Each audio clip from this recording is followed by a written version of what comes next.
to redeem myself for my terrible, horrible performance earlier. Because I want that PB. I really want that PB. And I was incredibly dissatisfied with my performance earlier. So I am back after a wonderful D&D session. My audio is like really low. There we go. That's where we fell apart at. Was on bomb jump. We're not going to do that again. And we will start it. I don't think you can see her, but there's a cat over here to my right. She is adorable. Why'd you go run away from our new roommate? Why'd you go run away from our new roommate? He just wants to love you. I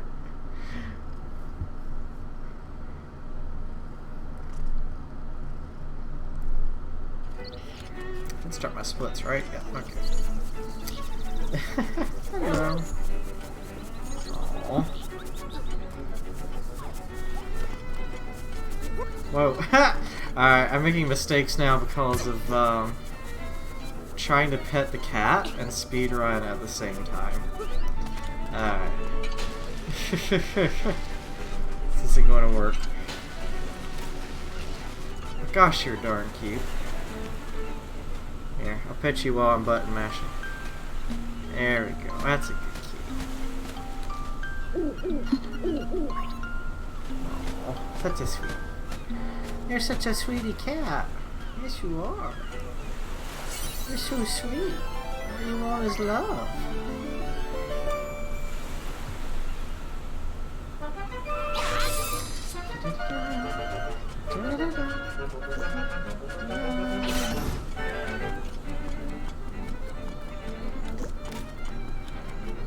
I feel so split right now. I want to speedrun, but I also want to pet my cat. Because she's looking at me with these eyes that are just like, please pet me. Please love me. And I'm like, I can only love you during the cutscenes, kitty.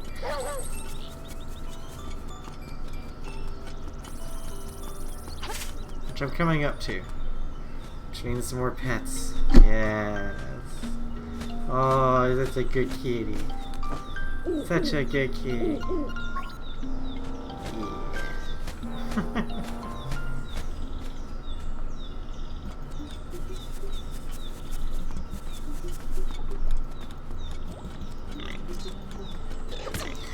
Okay, I was starting to get to where I wasn't getting hit by that, and I can't remember how I didn't get hit by that in the past. I feel like I need to go back and like rewatch like my PB and be like, how did I not get hit by that moblin? I probably went behind it or something. Alright, Steven, behave.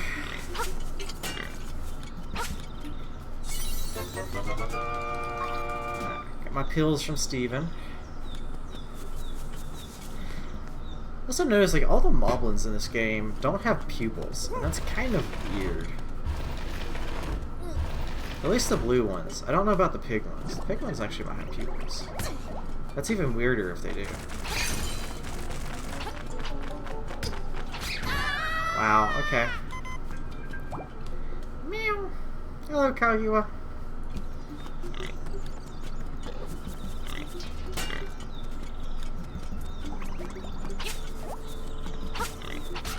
Erin was running around here somewhere a minute ago. I don't know where she went.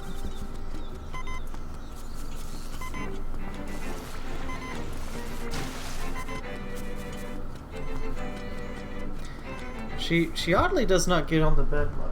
She was on the bed like a few days ago, or yeah, I think a couple days ago she was hanging on the bed. She's not right now though.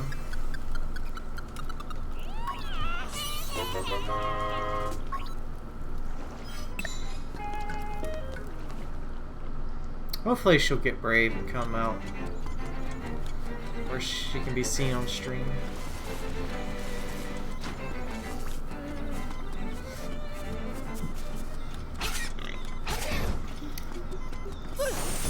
She's kind of taken over my computer desk though, which I'm still trying to figure out how to work with that. Because I'll be like trying to do work and she just like comes up and flops her head down on my hand and it's like, I can't move my mouse if you do this. So still trying to figure out how to deal with that.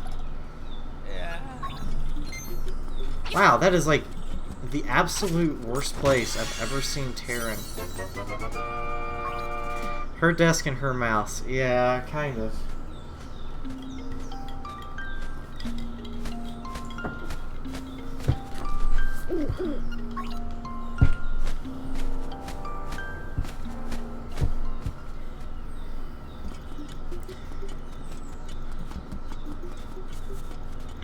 But she does seem to start to be settling in for the most part.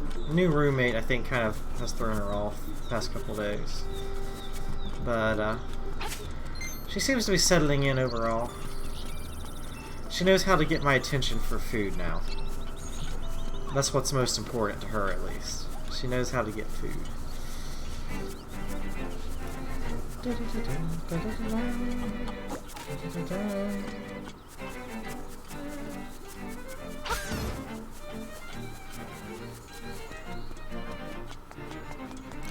That was a horrible, mysterious forest. Oh. We'll have a good D1 to make up for it.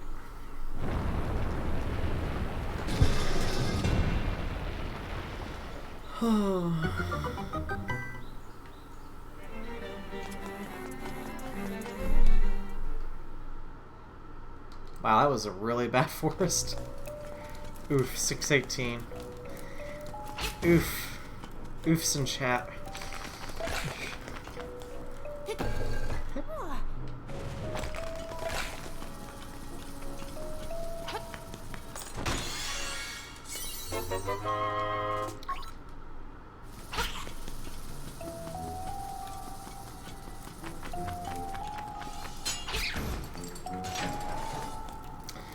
I was just thinking, are there one-way spinny doors in Link to the Past? I feel like this and the Oracle games are the only Zelda games where you have like the one-way spinny doors. Maybe Minish Cap has those.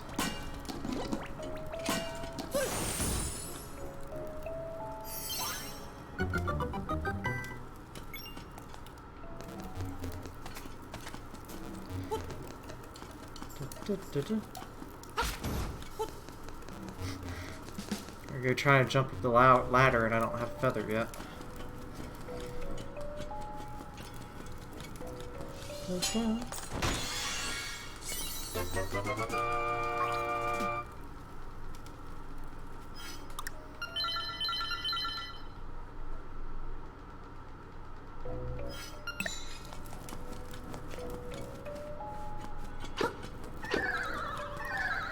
Not spinny ones, but you do have closed locking behind you, which is pretty much the same thing.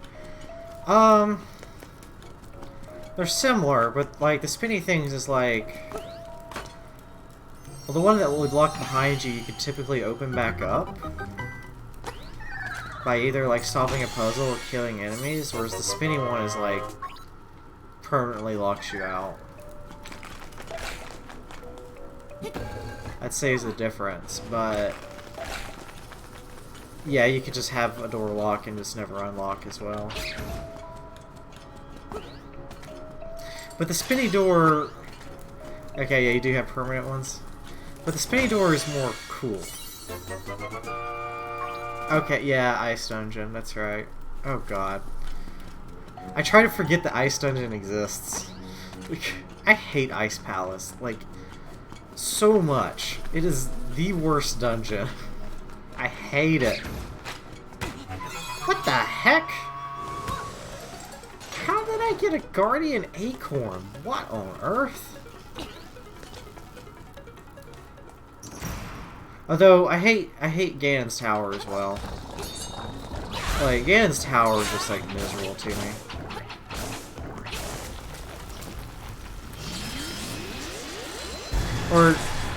Specifically the basement. I don't mind the tower proper, but Ganon's basement can just go far, far away.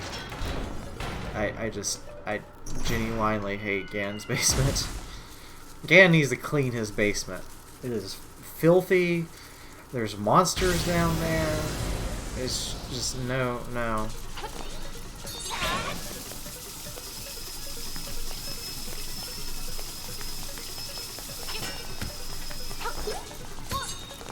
What the heck?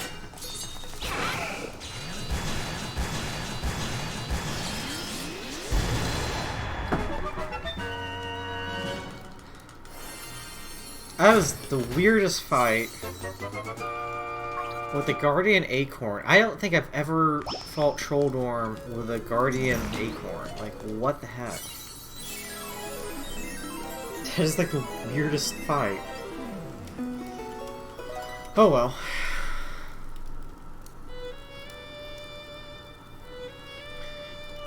Da, da, da.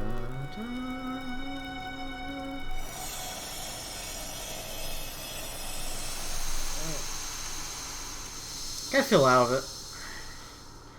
D&D was enjoyable, but also a little bit exhausting.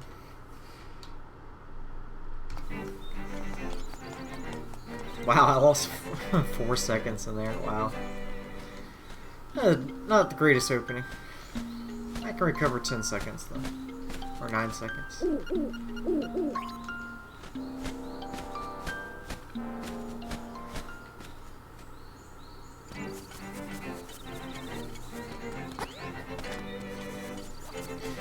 Trying to figure out what my DM is up to though in D&D, because she keeps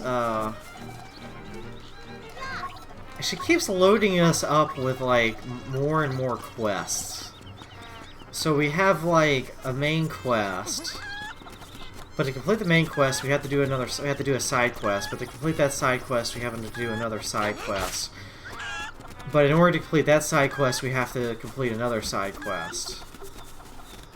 And then tonight she just introduced another side quest that we have to complete first. So we like have this chain of quests we have to complete to get the thing.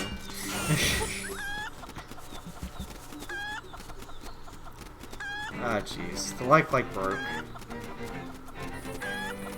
Okay, good.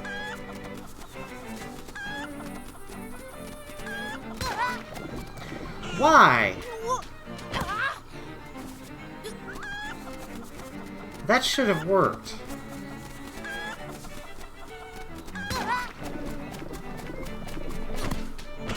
There we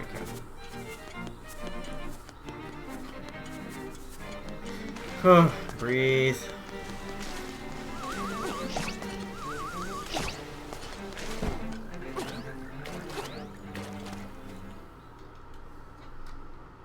Alright. Split. Okay. Made up 4 seconds. Could have been better, but not too bad. Alright. Not the worst skellies.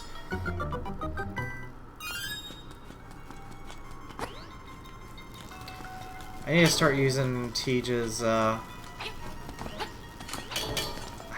do not understand that switch. I need to start using Tiege's jumping methods, which, that was awkward and weird.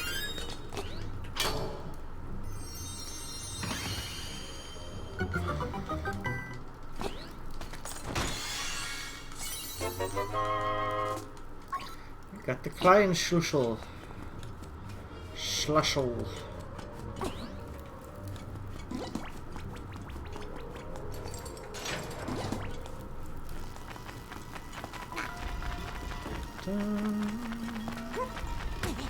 Ouch.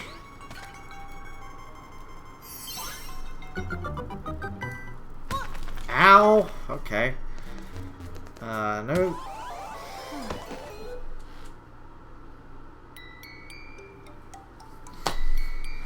Alright, this is how my runs are. I will try again. Knowing I might fall. risking nothing while well, they not living at all. Yeah, it's a bit of an off day for runs. I've been practicing. It's like I haven't been like I haven't like gone all week like not doing practice or something, but there is like a certain like run rust, if that makes sense. Like I'm not rusty on on certain tricks, but I am rusty on like actually doing a run. And typically I like to de-rust on Friday nights, but that didn't happen, so. That's alright. You're gonna have some days where it's a bit rough and you just kinda gotta keep pushing through. I will try again, knowing that I might fall. Risking nothing is the same as not living at all.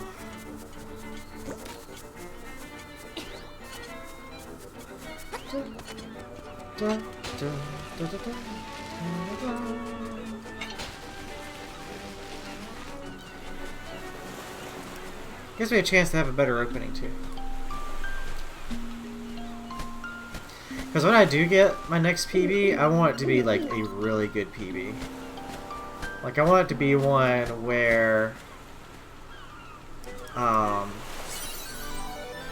there's no like, oh, I lost 2 minutes here type deal. Like I want it to be good, and it's like, okay, if I'm going to improve this, I have to tighten up my movement to like an insane degree. Because that's the only way I'm going to, I think, or at least that's how it's going to be if I'm going to start approaching world record territory. It's just like, I've got to tighten everything up. And now that Tej is going to run this category again, I'm going to really have to tighten up. Because I'm expecting him to get a PB at least by next week. And it's probably going to be like a 118 something.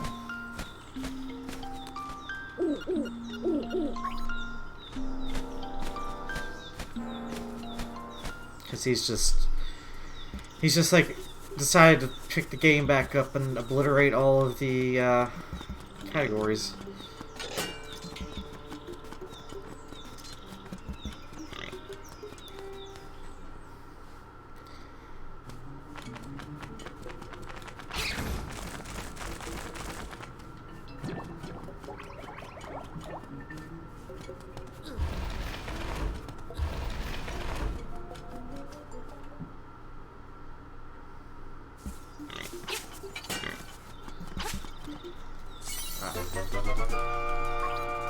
Got my mushrooms.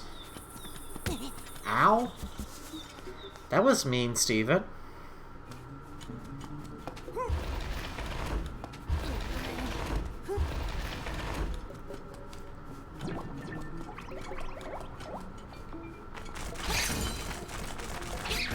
Why do I feel like I'm hearing fireworks outside? Who on earth is shooting off fireworks on June 6th? Either that or it's gunshots. One of the two.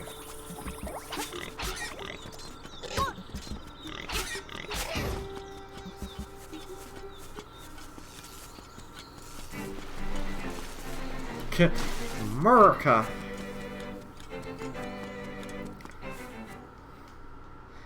Well, we have to be exploding something at all times.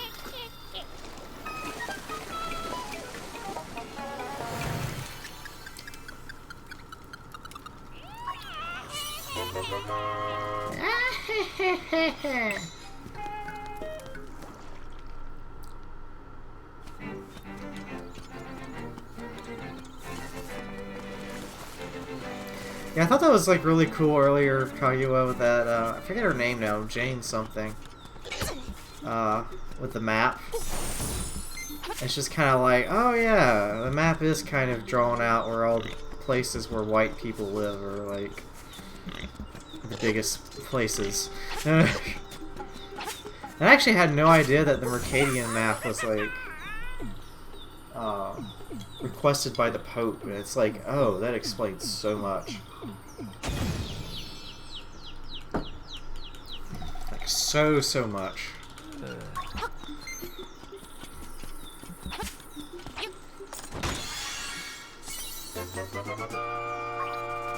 Yeah, the map doesn't really work because it's flat. Technically, you either have to have a globe or that map that kind of like cuts the Earth up into like oval shapes. Even those have inaccuracies from what I understand. I guess the only true way you can get a grasp of like what the world looks like is to see it from space. Oh, it is flat? That's right. You don't want the flat earthers to see you. I don't think they could see you over that. If they did, it would be quite frivolous, I feel like.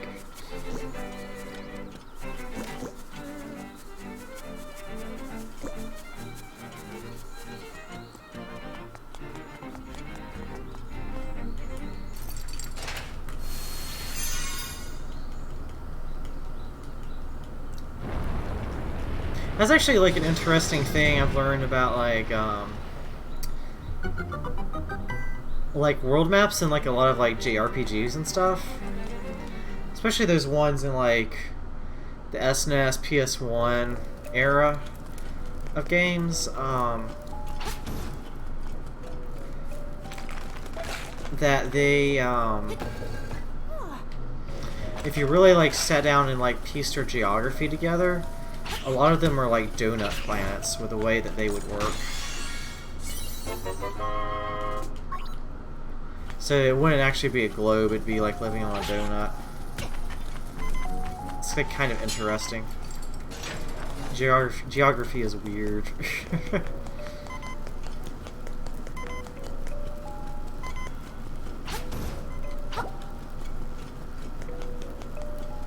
I don't know why I grabbed that heart. I really didn't need to grab that heart.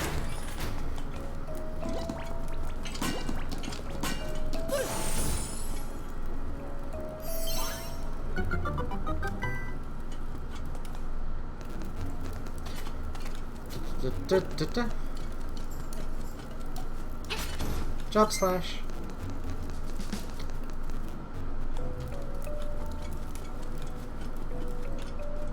Now, what always got me weren't the flat earthers, it was the geocentrists that always got me. Because that goes beyond just thinking the earth is flat. It's like you have to go back to like old like medieval geocentric thinking. They think like the sun is like really tiny.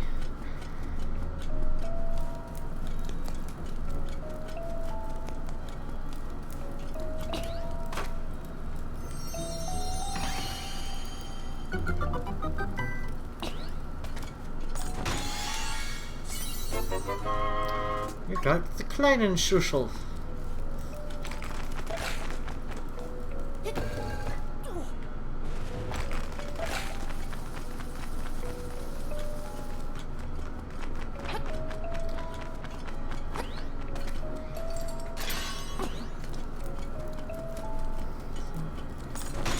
Sorry, I'm not like super talkative tonight. I can't really think of anything to talk about.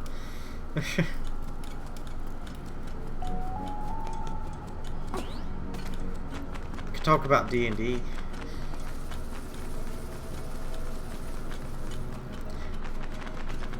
Oh, you'd hate where we're at in D&D right now, Kaguya. It's nothing but ice and snow.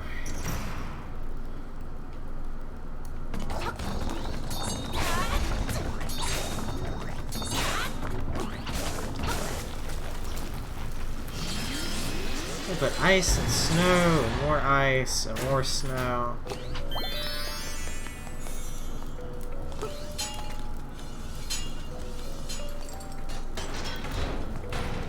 You haven't been caught up with the story for months. Oh gosh, I need to catch you up then. Oh no! What's the last time I told you where we were at? Can't remember now.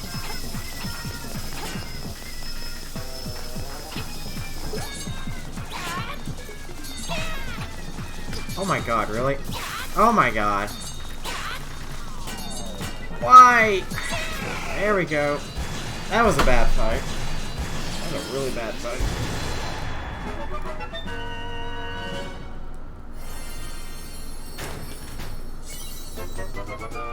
I think I told you all the way up to, like, we got to the Beastlands. Because we ran away from the Green Dragon. Because the Green Dragon was, like, way too strong for us. By a mile.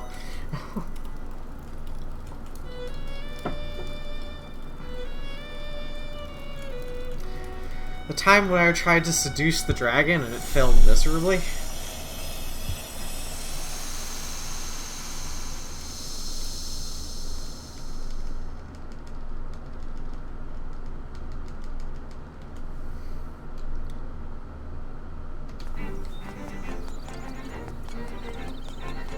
Wow, I lost 8 seconds on that Trollworm fight.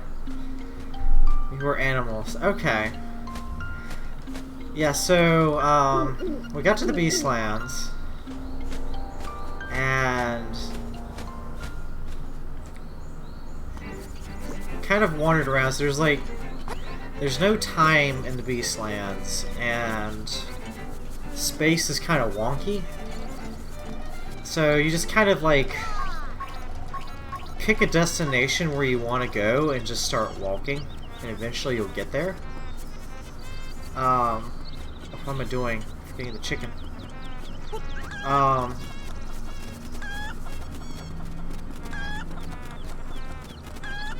And eventually we came to... Well, we discovered from Google, because the only real lead was to use our evil magic aboleth stone thing named Google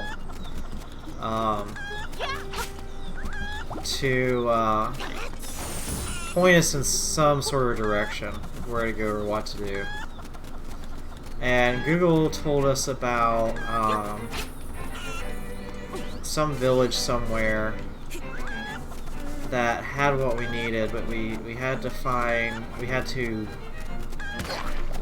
walk there first. So we got to this kind of like village where everything was like mud huts, and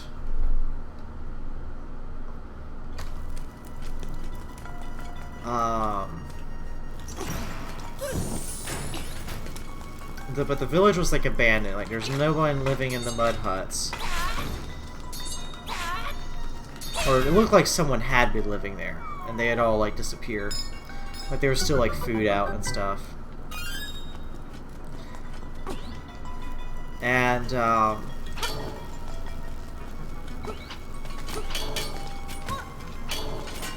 so we decided to hunker down for a long rest. Can't really say night, because there's no night in the part of the Beastlands that we were in. It's just, like, always twilight. So we hunkered down, and during the middle of the night, this weird mist started, or I say night, in the middle of our long rest, this mist kind of flew into the hut we were staying in, and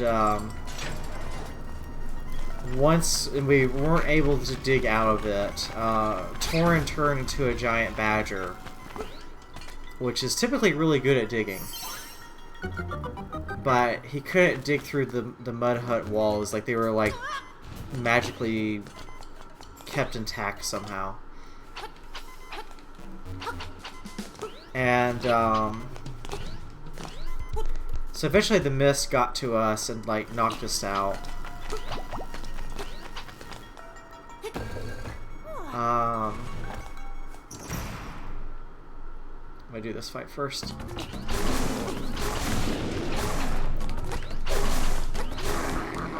So, knocked us out, and we kind of woke up in like this weird, like, deep forest dream state. And some of us were rats, and some of us were frogs. Moran, myself, was a frog. I was pretty happy about that, actually. But we started being chased by like this weird cloud mist thing in this weird dream state, and we had to fight them.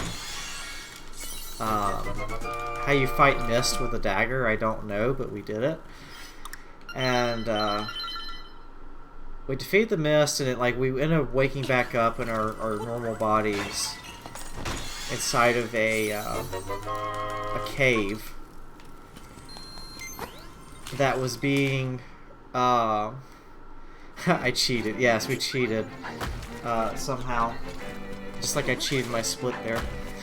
Some speedrunner strat. Yes. And what would have happened is if we hadn't defeated that cloud, like we would have permanently turned into like a rat or a frog person. Which again, Moran probably wouldn't have been too upset about being a frog person.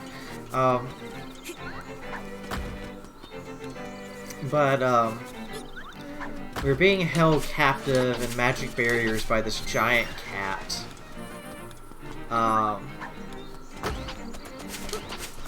Which I think the only reason why it was a giant cat is because it's the token that the DM had at the time.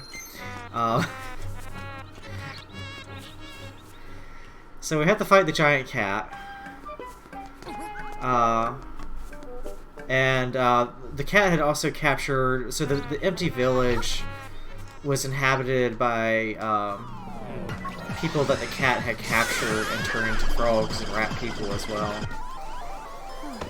So it just had like this cave, like a bunch of prisoners basically. So we defeated the cat. Cat turned out to be like turned into like this giant horrible alien thing. Was it actually a cat, which was nice. So I didn't end up killing a cat.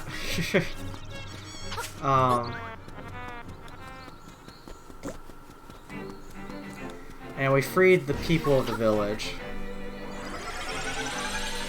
Yeah, no cat killing. So that's good. Alright, let me try to see if I can do the list.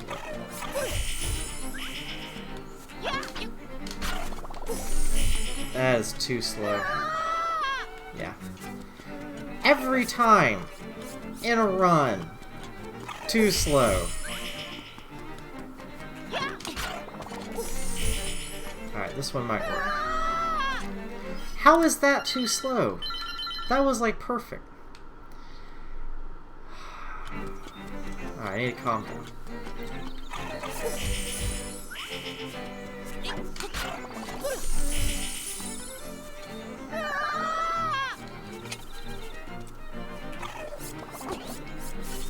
Oh, come on, really? Why is it always Villa Skip? I've got to like do a recording and like show this to the Discord and be like, what am I doing wrong? Alright, whatever. Let me get a tree. Alright.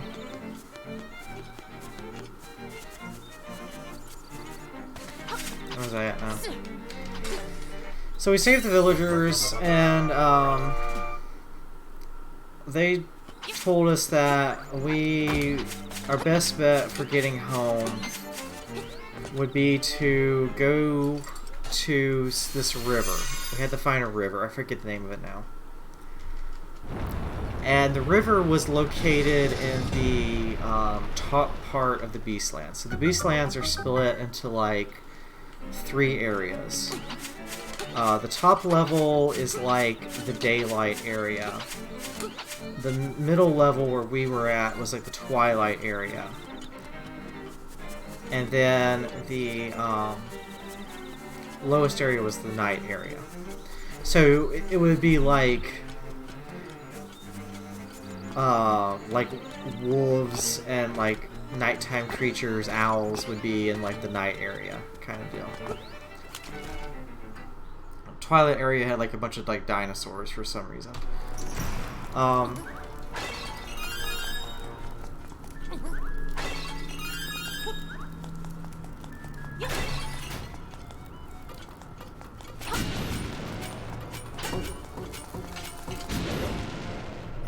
And so we had to.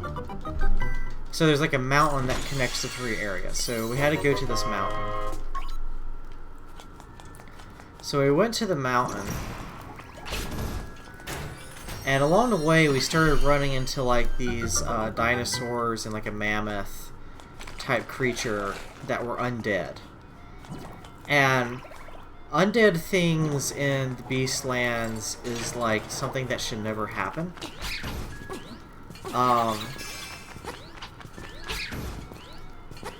Because the Beastlands are like an afterlife area. And undead things don't typically exist in an afterlife. So, we were like, okay, so that's weird. Well, we ended up running into this, wolf spirit thing. And the wolf spirit's like, oh my god, really? What is this? Oh, and so the wolf spirit is like, hey, go... I can point you in the right direction of where you want to go to the river. Because the Beastlands kind of has a mind of its own. If it doesn't want you to go somewhere, it won't let you. So you kind of need to like prove your worth to get to where you're trying to go. And to do that, you need to help us get rid of these undead, because we're not really strong enough to kill them. So like, okay, we'll help out with that. And,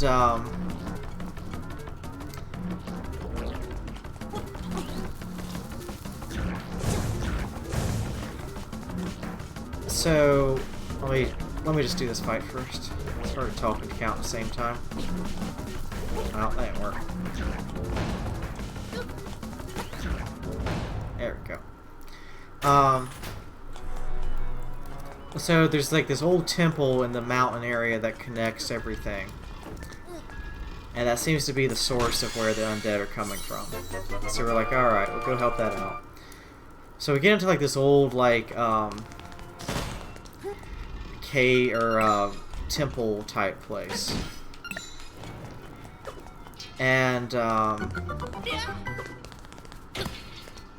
the wolf spirit tells us that to get where we wanted to go, we needed to find 4 pieces of a artifact inside this temple. So we're like, okay. So we get into the temple, and it's overrun with zombie dinosaurs. So we spend like a long time fighting zombie dinosaurs.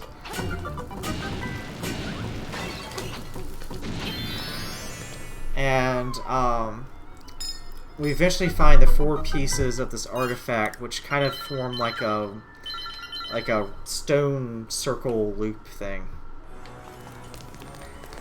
And at the end of the temple, we end up fighting like this really weird, not Stonehenge, just like a ring, like a stone ring. And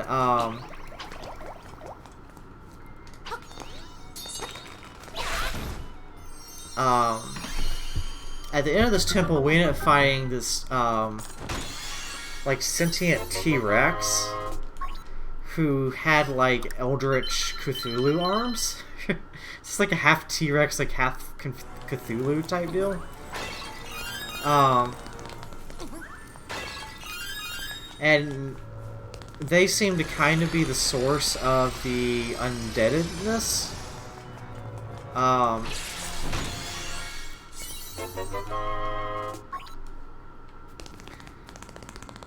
So we defeated them in battle. And after that room, we found like this room with like a bunch of like treasure in it. And so we got some like really cool magical items in there. I got like a belt that like boosted my strength to like 30, which is insane. Morena got a deck of many things, which deck of many things is like absolutely insane. You get like you can get like some really like amazing beneficial magical effects, but then you can also get some really horrific ones too. Torin got like this staff that does like a bunch of different things because he likes like a lot of like gadgets and gizmos. So it like turns into like a bunch of different weapons. It's kind of cool. And then Magnus got like a holy talisman thing, so he can be even more holy than he already is. And after that, we found a doorway, like a weird like teleportation door, and we went through it, and we ended up in the top level of the Beastlands. Oh, so let me back up a bit. During all of this, whenever we would take a long rest and like sleep for the night, when we would wake up in the morning, we were turning into some sort of animal. So Morwenna was turning into an axolotl, which is funny. I think Magnus was turning into a dog? Can't remember now. I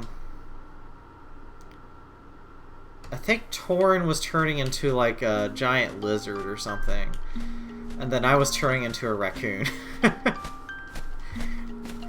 And by the time we got out through this portal in like the top part of the Beastlands, Morwenna was like actually like had grown gills and was like starting to have trouble breathing,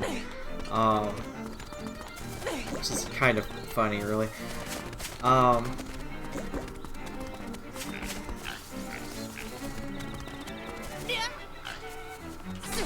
But we got up there and we walked around for a bit, and then we found this village up there.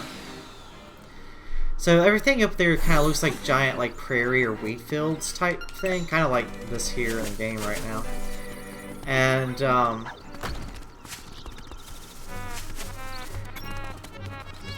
getting there, we found like this village that's filled with like animal people, all sorts of animal people.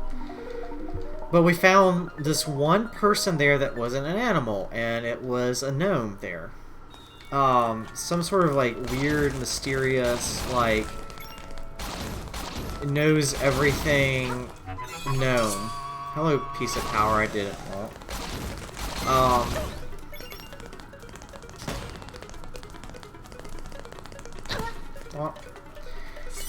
And she was like, hey, come over here, you got something important. And we're like, okay. And we go talk to her. She's a little bit unhinged. She's got some weird like magic shop with like a bunch of magic items in it.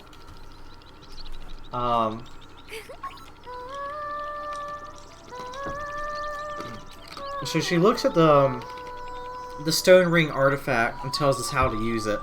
You can actually literally take the stone ring and like stretch it, and like it'll take you back to the material plane. So you have to like stretch it and then jump into it. So we got out into this field, and we stretched the ring out and jumped into the ring, and we showed back up in the high forest and the material world. And our bodies turned back to normal at that point. So we escaped the Beastlands. Well, while we were there, or when we got back to the high forest, all of a sudden this tree ant, you know, talking, moving tree comes up. Is like, we need help fixing the forest. And we're like, we just kind of got back from the Beastlands. What's going on here? And it's like, well, we've had like a bunch of this toxin coming from this old castle out in the forest that is bleeding into the land and like destroying the forest. And they're like, okay, we guess we can help with this. It's like not really our goal at the moment, but you know, we're not going to turn down a friendly tree's request. So we're like, take us to this old castle and we'll go check it out. So they take us to old castle and it's like super creepy. And apparently it was an old like fortress for a kingdom or something. And there was like some famous battle that was fought there. Check it out. And when we got there, it was like nightfall. And in this castle, at every nightfall, a bunch of ghosts show up from the final battle or whatever that was held at this castle and reenact the battle, like every single evening. So we got to see this battle reenacted. It was like really weird and creepy.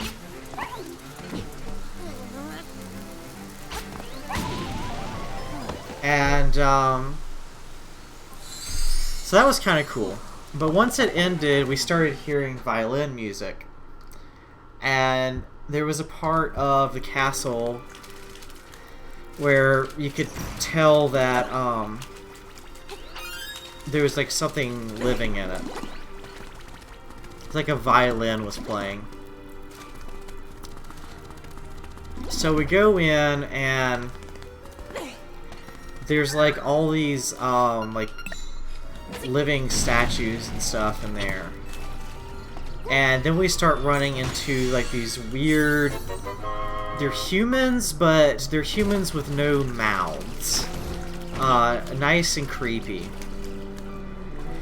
And we finally figured out that they're thralls of vampires. And then we start running into vampires. So we're in Castlevania now, and we're going around killing vampires. Well, I say that. We actually didn't kill any of the vampires. Because whenever we would get one down to like 1 HP, they would turn into mist and fly off. So we actually didn't kill any of the vampires.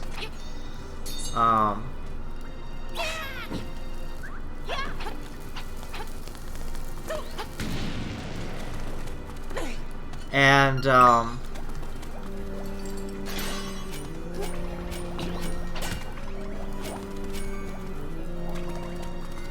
I'll kind of concentrate for this fight too, because this fight's actually pretty tricky.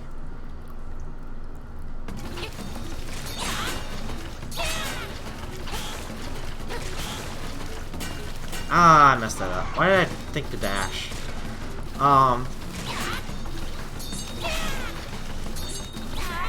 There we go. So we defeated a bunch of the vampires. And one of the vampires was not really protecting, but they had this weird skull in this room. And we were like, okay, that's a weird skull. Like, we would... If you looked at the base of the skull, it was like looking into some sort of like weird black void. And like we would have like this general sense of like dread around it. And so we picked up this weird skull. And eventually we found a key on one of the bodies of the vampires that opened up like kind of this basement room. And we walked in there, and there's a bunch of werewolves in there. They're locked up in cages. And we look across the room, and at the end of the room is there's a throne. And on the throne is a lich. And not only is this any lich, so all throughout the quest, we've encountered the name of Orbanath the Lich. And our first encounter was when we were in Mirabar.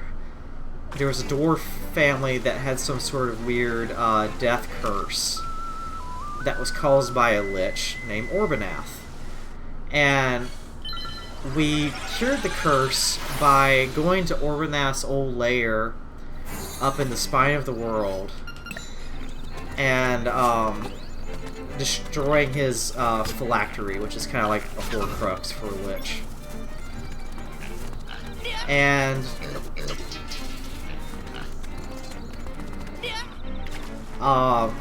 we barely like escaped with our lives. And then also when we saved the town of Succumber from these weird hybrid creatures that were terrorizing the town, we found out that those were created by a lich named Orbanath. So in this castle where we finally meet the lich, guess who it is? It's Orbanath. And he is not too happy with us. He's particularly not happy with me, because I kind of destroyed his phylactery. So I'm kind of like, oh crap. Well, while we're having a conversation with the lich, because we're generally pretty like nice with sentient creatures if we can be, and be like, okay, this is like you got a chance to run away and leave us alone, and stop doing bad things. Of course, the lich is like pure evil and doesn't listen to that, but during our little powwow, one of the werewolves in the cages starts flashing like a piece of metal in our eyes, like flashing like a light into our eyes with a piece of metal, and like grabs our attention.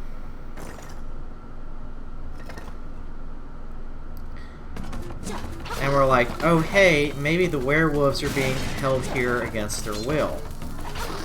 Orbanath has some messed up experiment he's doing on them or something. So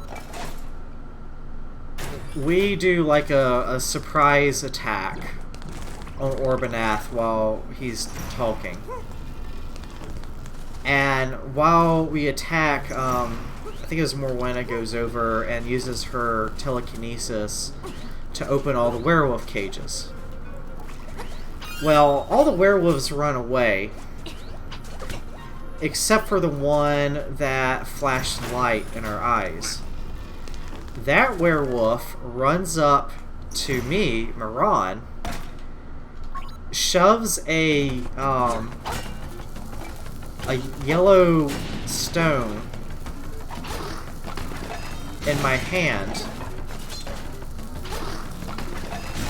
and for a split second, the face of the werewolf goes away, and it's the face of Jade, the doppelganger that has been, like, following us around since, like, in the beginning.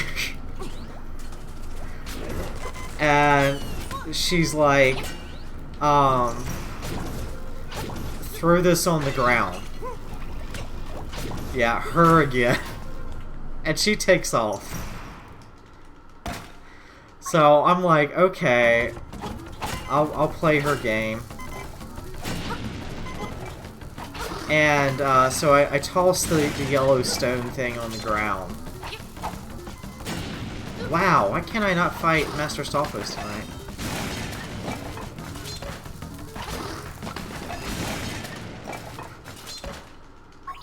So I toss it on the ground and it restores like all of, or not all, it stores like a bunch of the spell slots of our magic users. So, like, Morwenna and, Magnus, like, got a bunch of their magic back that they had spent killing vampires. So that was, like, really awesome. So, yay, Jade, she did something good for us for once. So we got into the fight.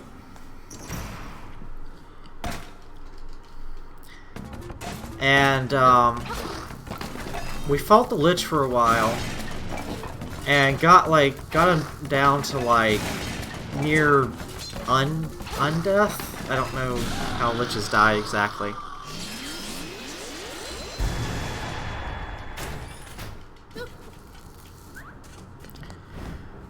But, right before, he goes down, he attempts a level 9 spell, which level 9 spells are typically spells that, like, you can never cast without, like, a bunch of, prerequisites that are met. Or if you're a Lich. And level 9 spell is he looks at Magnus, and Magnus has less than 100 HP. And kills Magnus. Just outright, no death saving throws, no chance of, like, you know, casting a Phoenix down. Magnus is just dead. So, and Moran is, like, super protective of the party.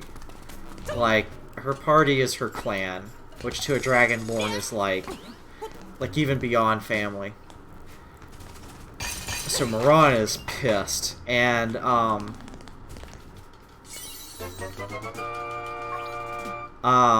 runs the Lich through. Like, just decimates him. And, kills off the Lich. And then, immediately, I'm like, Morwenna, teleport us to Waterdeep now. So Morwenna teleports us to Waterdeep,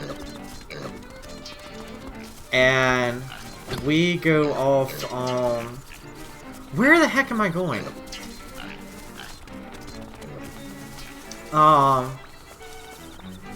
What is this run? This run is, like, weird and awful. So we go to Waterdeep,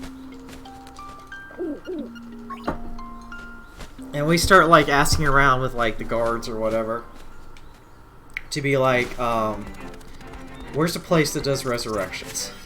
Cause there are spells in D&D that can revive the dead within, like, a certain amount of time, which is what we were expecting. And so our DM. So this session was interesting because our DM did this session, like, really different. She split it up where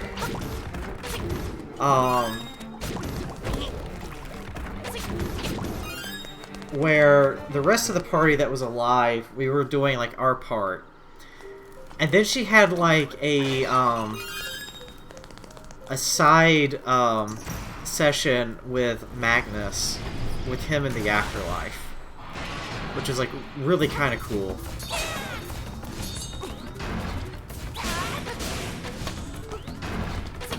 One day I would get that quick kill. And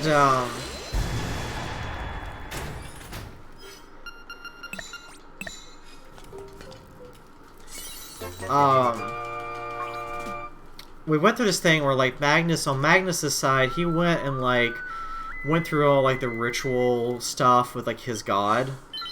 So he has, like, all this, like, walks into, like, this massive, like, dwarven hall type deal. And his god is, like, the dwarven god of war. So there's, like, all this ceremonial type stuff. And at the same time, the rest of the party was tracking down this, what am I doing? this guy in the city who's known to be able to do resurrections. And the whole resurrection thing is apparently a big reference to The Princess Bride, which I have never seen. Or Torin has not seen either. So a couple of us were like, yeah, we have no idea what you're referencing. Yeah, I haven't. I need to see it. Oh gosh. See, everyone tells me that. I'm like me and Torin are like the only two people who have like never seen The Princess Bride for some weird reason. Hi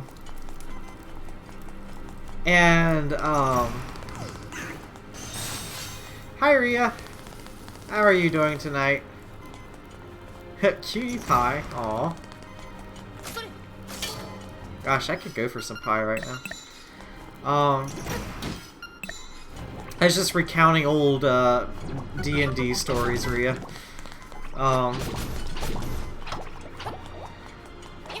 So we find this guy who my name is Ingio Matoya. Kill my father, prepared to die. I have heard of that line. I didn't know that was from Princess Bride though.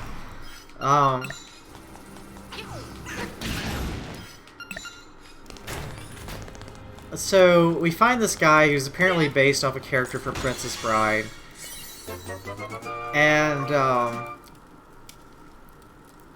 who's like, "Oh, Magnus is only a little dead," and we're like, okay, whatever, just bring him back to life. We'll pay whatever it takes.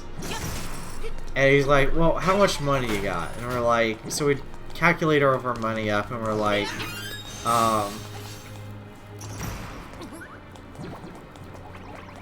we got like 50,000 gold. And he's like, typically I only do resurrections for like 100,000 gold. And we're like, what? So we talked to him for a while, and we finally convinced him to try to resurrect Magnus for basically every bit of wealth we own.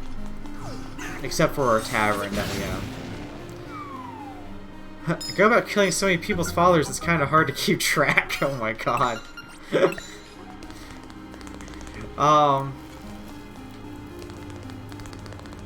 So we're like, fine, like here's all of our material wealth. Please bring Magnus back from the dead. And so he like starts like whipping up this weird like concoction potion. He like puts glitter in the potion and like spits in it as well. It's like, so all of us were like, what have we just paid like 50,000 gold for? In the meantime, with Magnus's side of being in the afterlife, his god is like, I have a quest for you to do. And Magnus is like, okay. And, we had been on this quest to gather this artifact together. And which we needed 4 pieces for, and we have 3 of the pieces now. But as we learn more and more about this artifact, the more we kind of are like,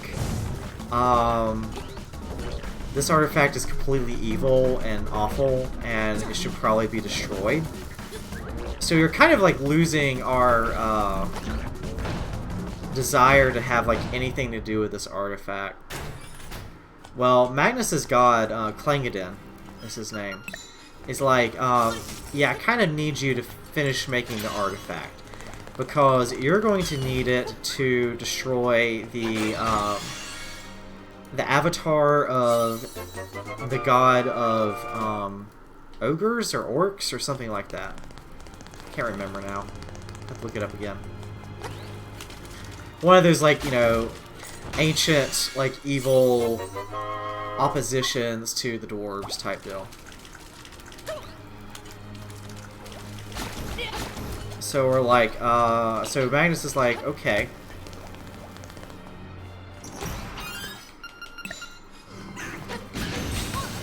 Really? Oh, come on.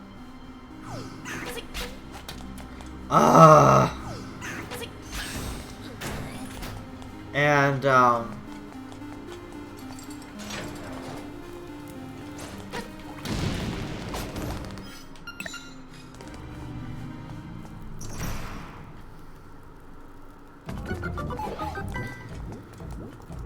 lost my train of thought now.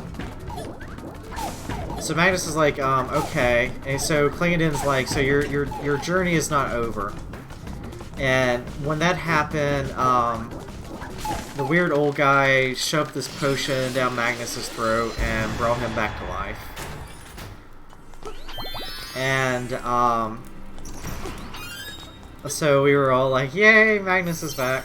Of course, like, Moran, like, hugs Magnus and, like, crushes him.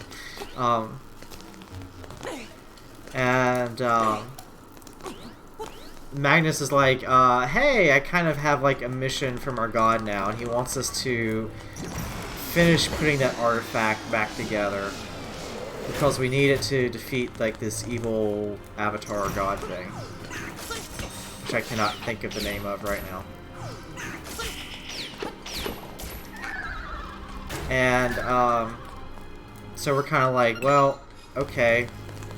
Kind of hard to argue with a god. Alright, I'm gonna be quiet in this fight here.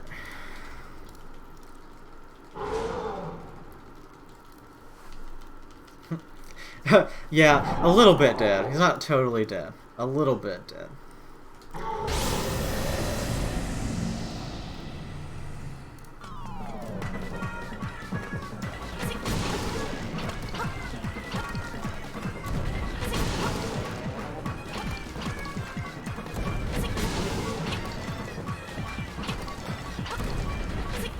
Oh, come on.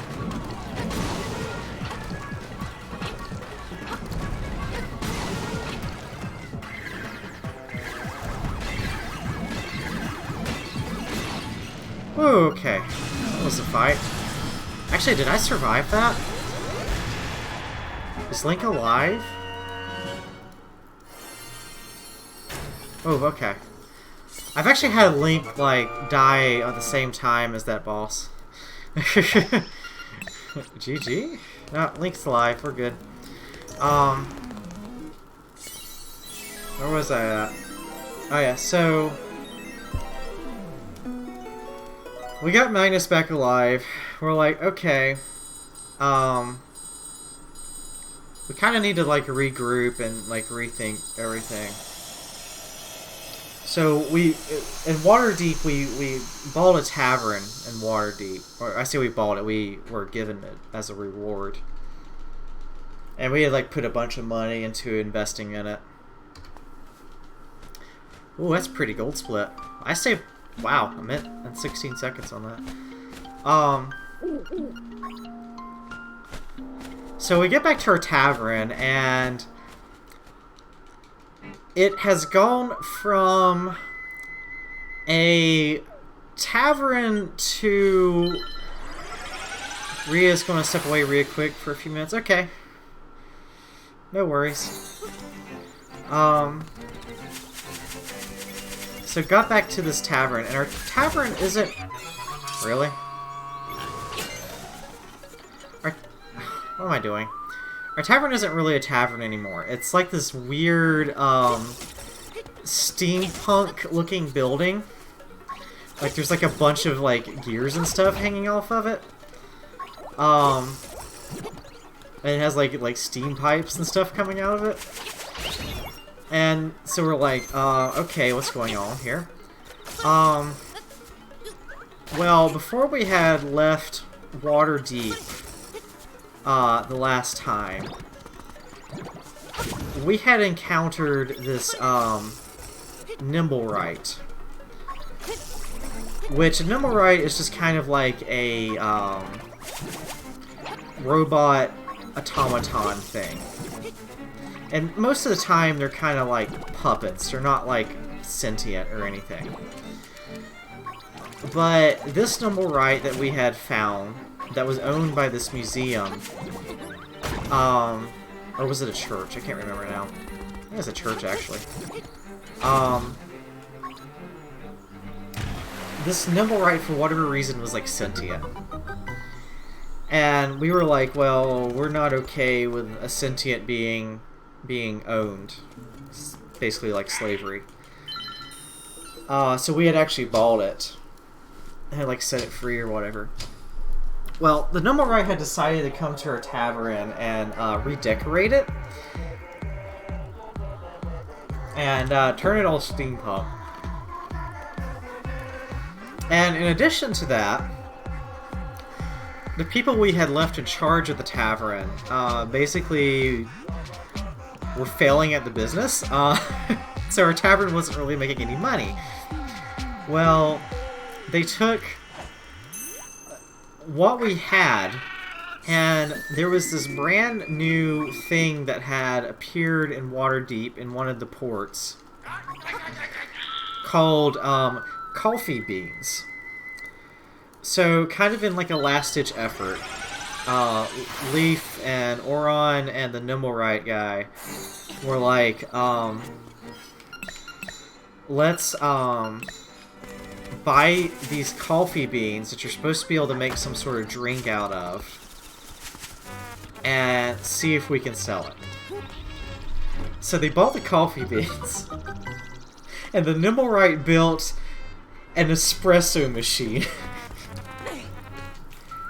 And they turn our tavern into a coffee shop. And these aren't any coffee beans.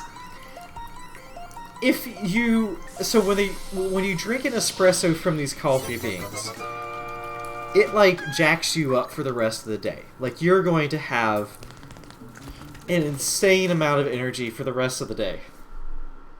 In addition to that, if you drink too much of it, you explode. So they had someone come in and drink 2 like little mini espresso cups one day, and he kind of exploded all over the cafe. So they had to institute a policy that you can only have 1 drink a day.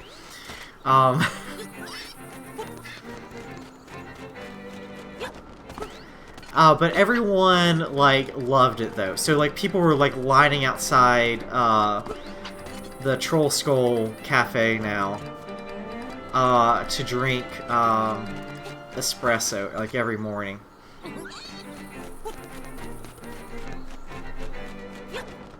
Oh, come on. And,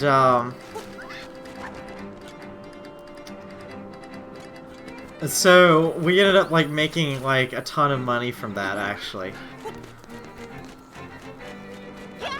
So we were able to make back, like, 10,000 gold, just from, like, espresso sales.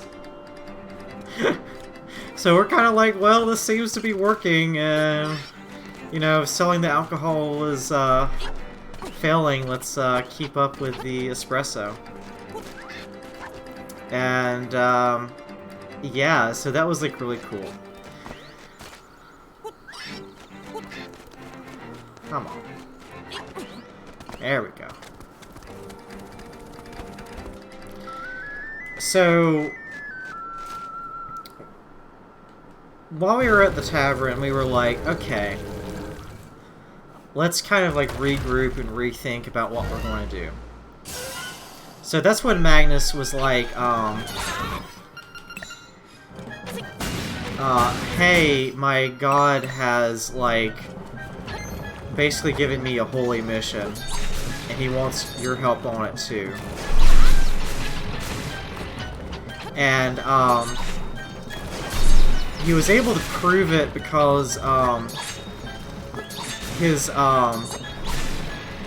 Warhammer that he's always used, this new magic symbol appeared on the Warhammer.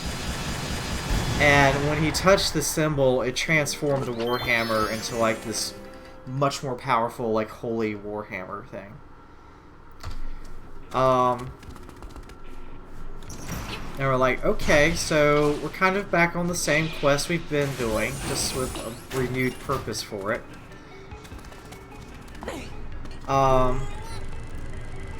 So to do that, we kind of need to get back to the high forest.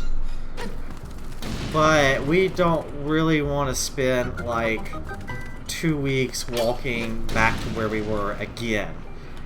This would be like our third trek to the high forest. So we're like, let's see if we can buy a teleportation scroll.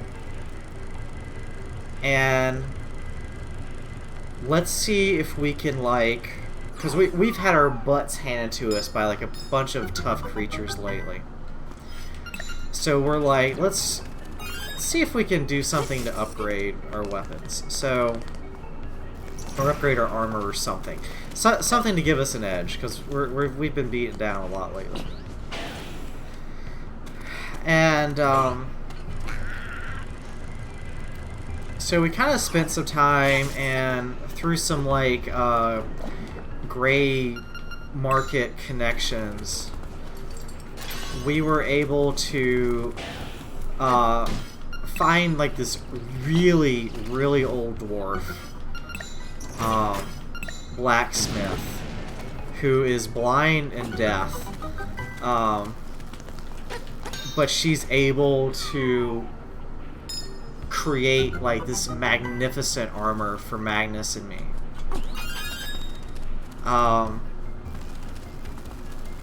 And like we were able to use our gold from the espresso cells to pay for it.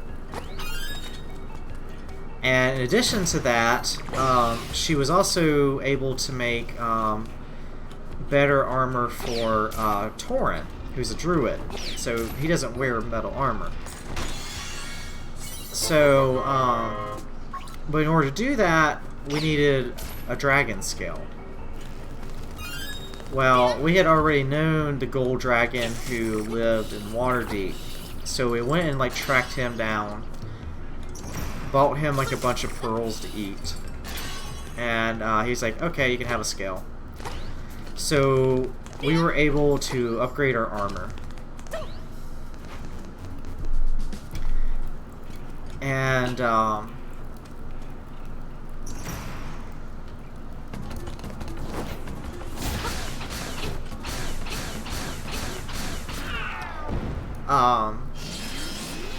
so that was like really cool.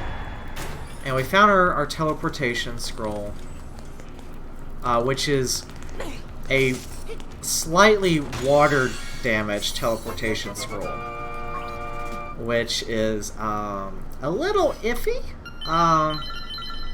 because teleportation magic is kind of iffy in general, so having a water damaged teleportation scroll is it's a little Monka-esque, you know.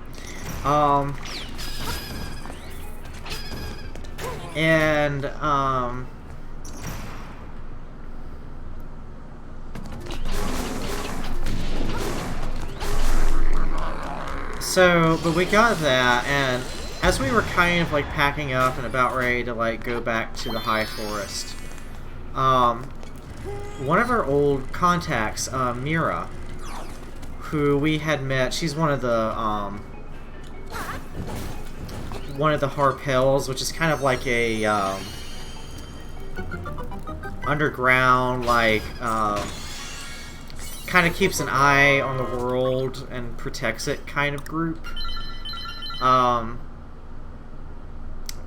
that we had met when we had first got to Waterdeep, and they helped us with the Xanathar.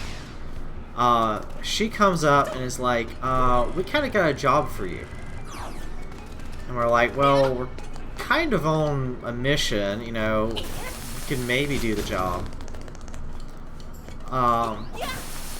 So Magnus asks his god if we should do this job or not. And Magnus's god, Clangadin, is like, yep, this is actually part of your quest. And we're like, oh, okay.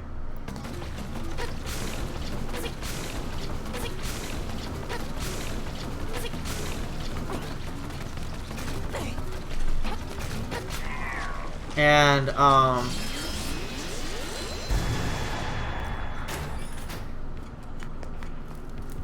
so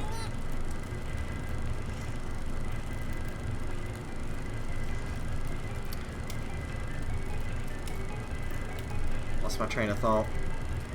So we're like, okay, what is this quest? You have a good night, Rhea. Thank you for stopping by. Appreciate it.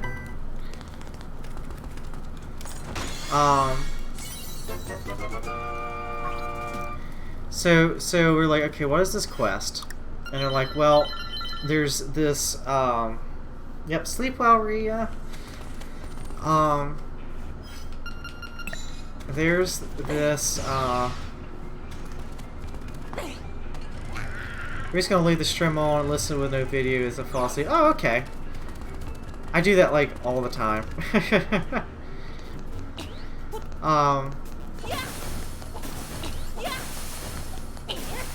So there's this farming village outside of Waterdeep called Golden Fields. And it's like the main supplier. Use my D&D stories as bedtime stories. Golden Fields is like the main supplier of food for Waterdeep. So it's like a bunch of like wheat fields and rice fields, and there's like livestock and stuff. And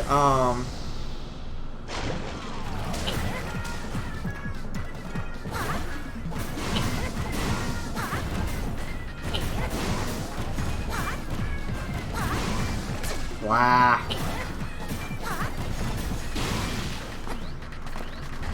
Hold on. Let me get through this fight. There we go. So we got through Golden Field, or sorry.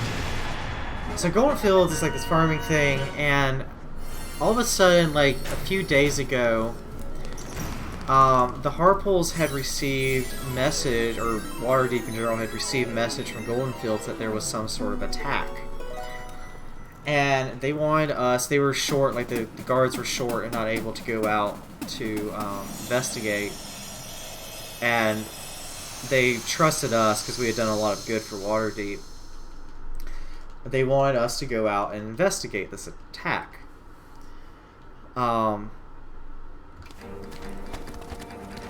So we're like, well, okay, it's a little unusual, but we'll go ahead and do it. And,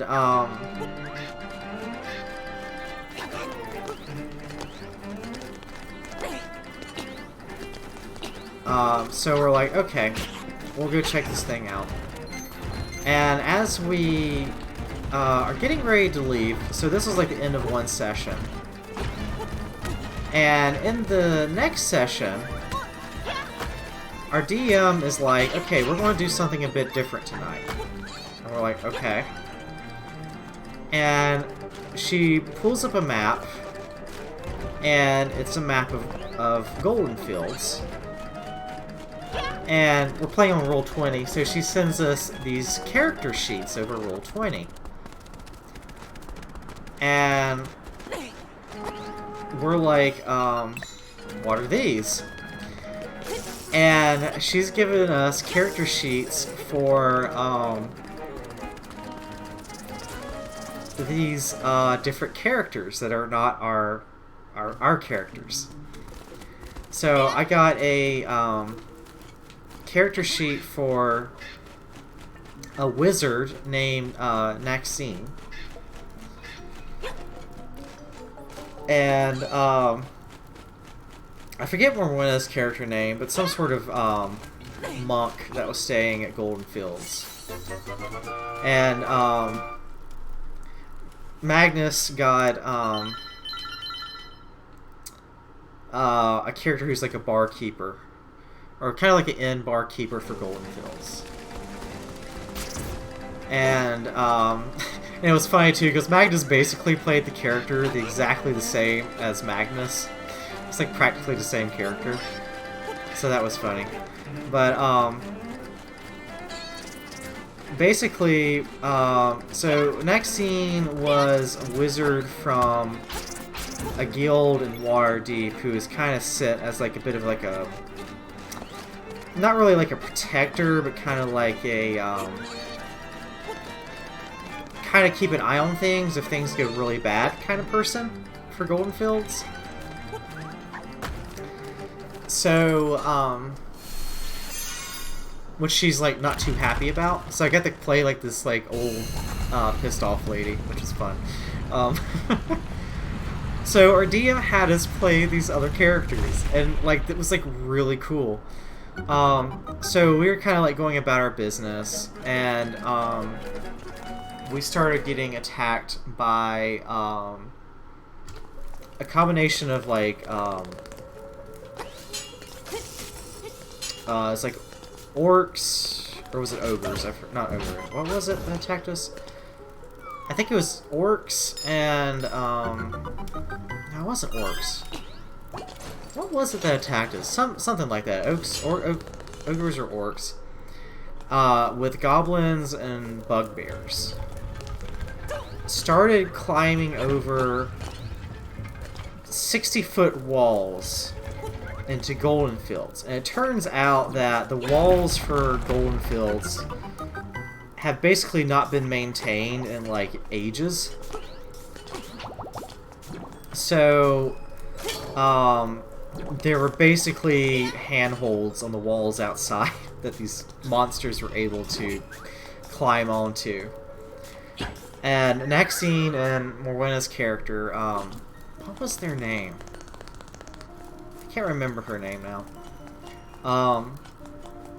We're like, you really need to fix these walls. Something's going to attack us. And the guy who's in charge of the walls is like, nah, they're fine. Well, turns out we end up getting attacked.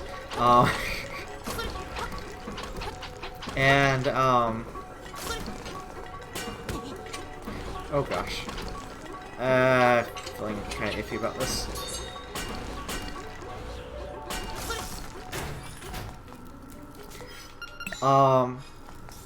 So we start, what the heck?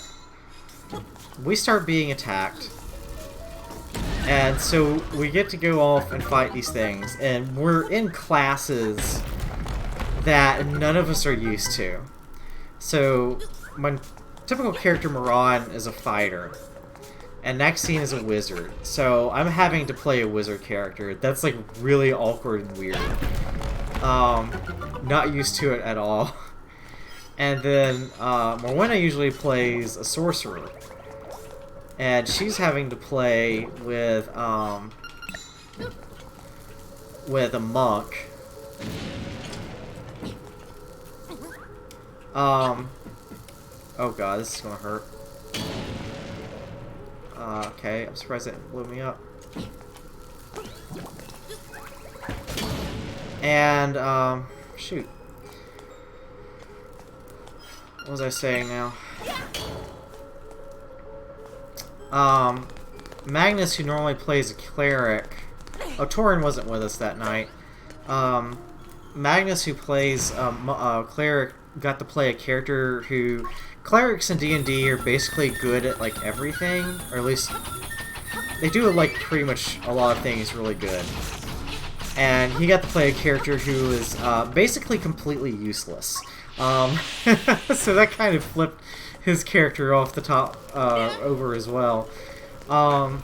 So we had to like fight these creatures at kind of like this low level with classes that we were unfamiliar with. So that was like a lot of fun. I got to like mind control like some stuff, and it was like that was like really cool. I got like these two giant things to fight each other.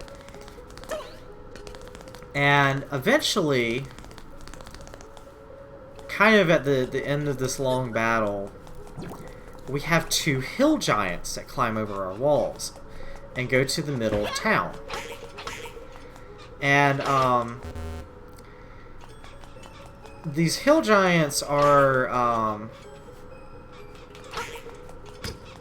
kind of dumb, to put it mildly. Hill giants are not very intelligent.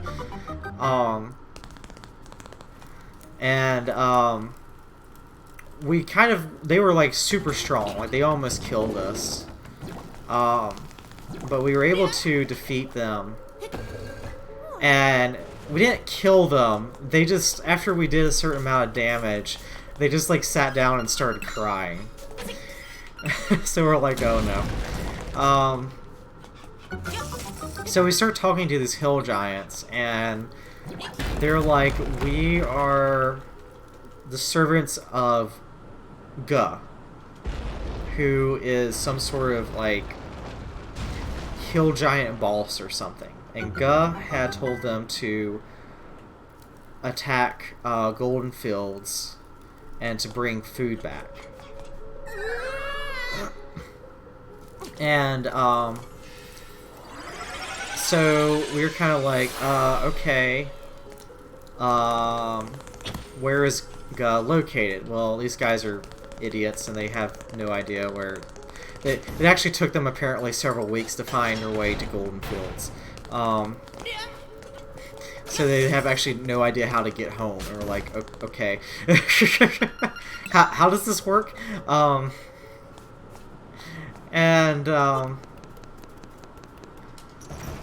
So that's when we cut back to our normal party.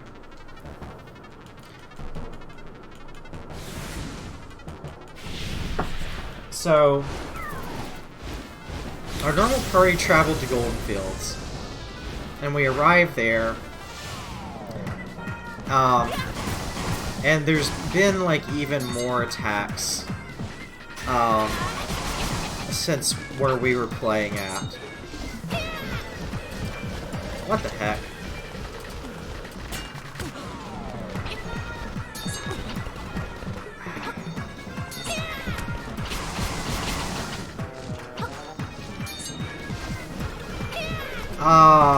Dang it, I cannot do that strat. That strat is like way too hard.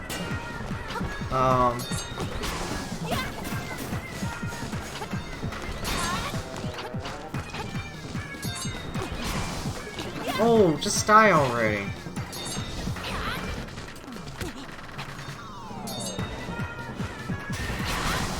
There, good grief. It's a terrible fight.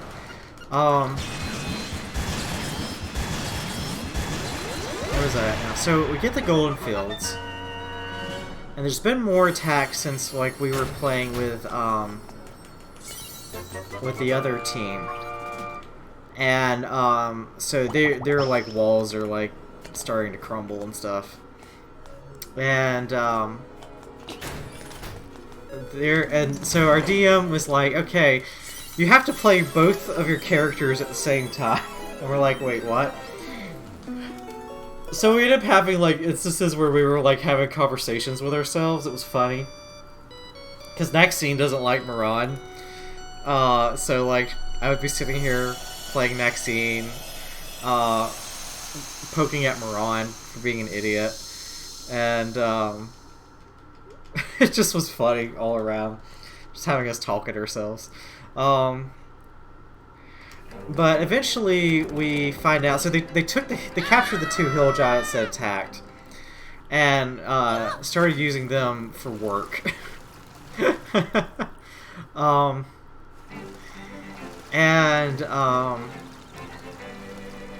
told us like what had happened, and that basically all these attacks were coming from some sort of hill giant boss of some sort named Guh.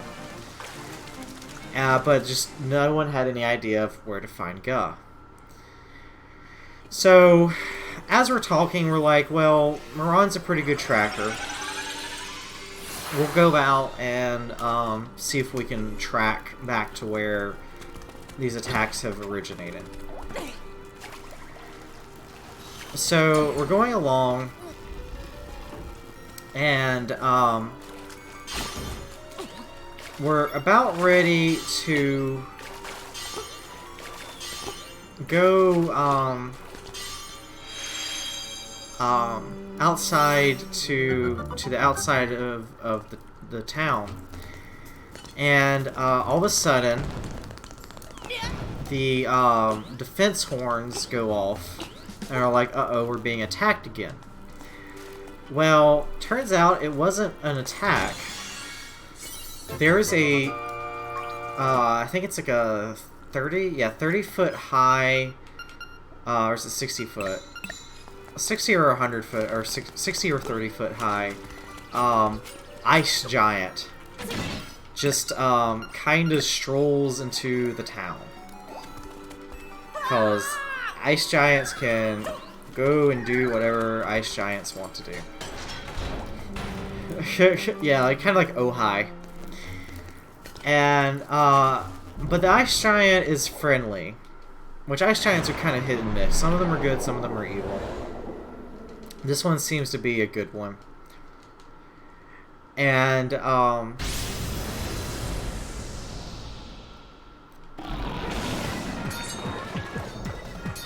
I do this fight?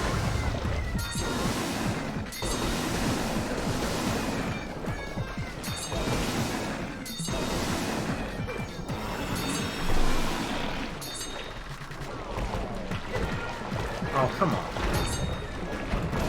There we go. What's your name? Well, we did ask him. We were like, halt! It was funny, too, because I got to play, because since I was playing Maxine and Moran together, in this situation, I just had them, like, act the exact same way. So they both call out to the giant, like, halt! Stop there! And the giant, like, turns around and is like, hi there, little ones. And he's funny because he refers to us as little ones all the time, or children. And, we're like, hey, what's going on here? And he's like, I am in need of some heroes, basically. And he said, I had heard that there were some famous adventurers in Golden Fields. And, referring to the Silver Dragon Company as our adventurers' names, whatever. And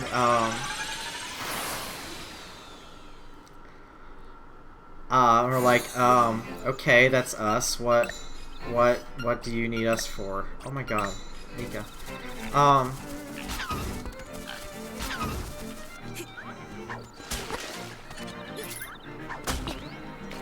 And he's like, well, I need, we're in a situation where the King of the Giants has disappeared. Where am I going? Oh my God. And we're like, okay, what does that have to do with any of our business? And he's like, well, with the King of the Giants gone, the Giants have like this weird hierarchy called the Ordaining. And yeah, how does a giant just disappear? It's a good question. And so the giants are like super hierarchical. So you have like 6 different types of giants. And so from like top to bottom is like Storm Giant, then Cloud Giant, and then I think it's Fire Giant, Ice Giant, Stone Giant, and then Hill Giant.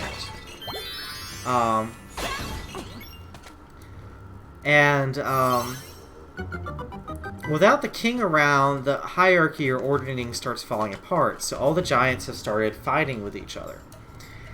Well, some of the giants are looking at basically just causing complete chaos, and the hill giant Ga is one of those giants who is trying to basically cause like a lot of trouble. And he's so in order to kind of fix things, because unfortunately, so the ice giant's name is Harshnag, and I will get back to this in a second.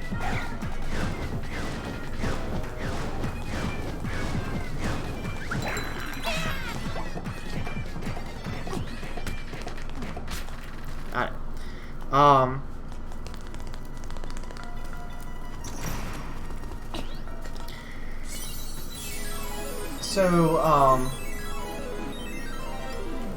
Harshnag is like, well, I don't know where Ga is at,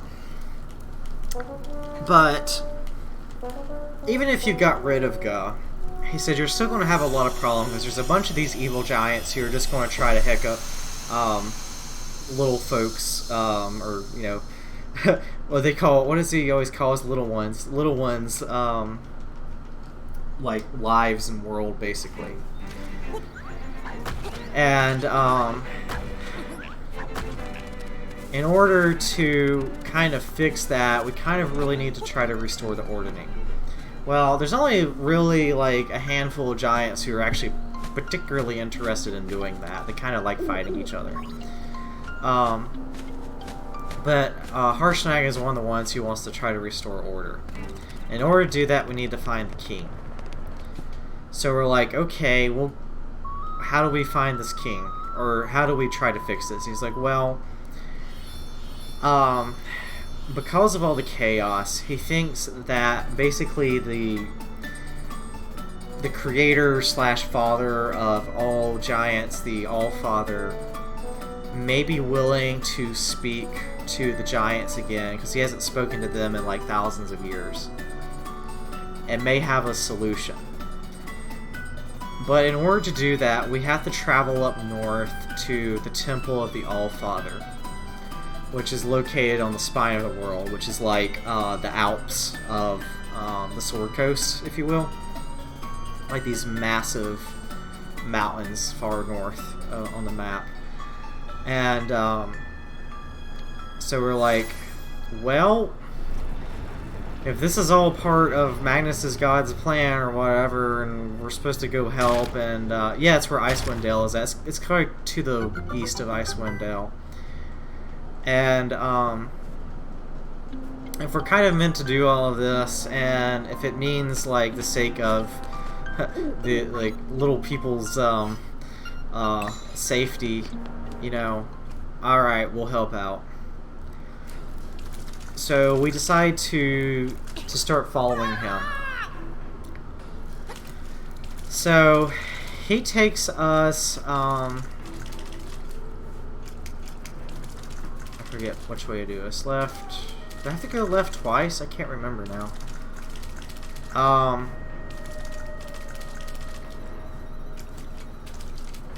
So I'll find out. Crap. Should go to Kuldar Harlan. I think that was like way more west than where we are. 2, 3. I have seriously forgotten how to do this puzzle.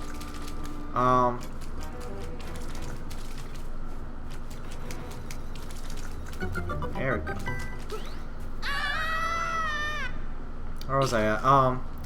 So we're like, okay, we'll go do that.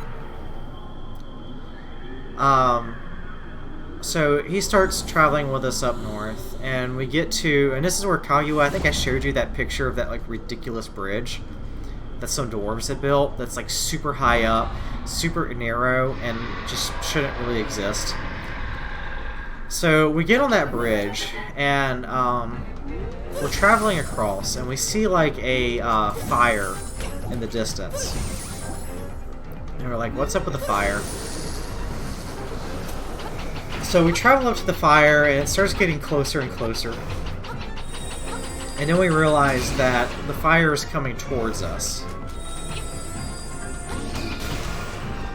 And it turns out, as it gets closer and closer, said fire is actually a fire giant. And she is pissed for whatever reason. Although fire giants are evil, so whatever. They don't really need a reason. Icewind Dale is east of East Haven. And, so we're like, okay.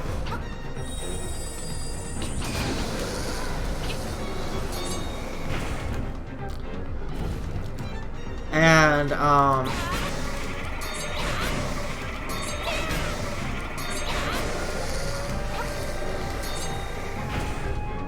so we get across the bridge, and we're having to fight like this fire giant on the bridge, and we defeat her.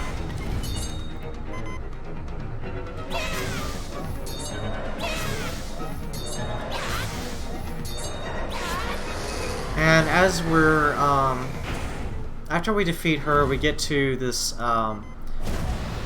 town called Yatar. And it's kind of like a, I don't know what you would describe it, like, industrial merchant town? I don't know how you would describe it. It's kind of a weird town, really. And we get there, and Harshnag is like, okay, we're going up really far north. You need to stock up on supplies. So we buy a bunch of supplies, and we also go to a store that sells like magic, what would you call it? Like cold weather clothing. And so we all get 130.32. Not a bad time. Actually, not a bad time at all. It's not my PB, but it's not bad.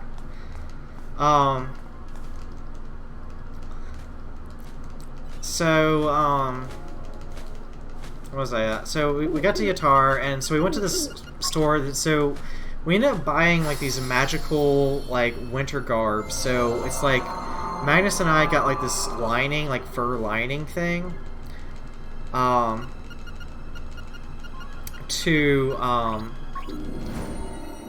keep us warm in our armor, and it actually like generates heat. And then Torin and Morwenna got like magic cloaks that also generate heat. So we get that, and we start traveling north. And we head north, and we get up to where like a blizzard is starting. And where the blizzard is at, we start to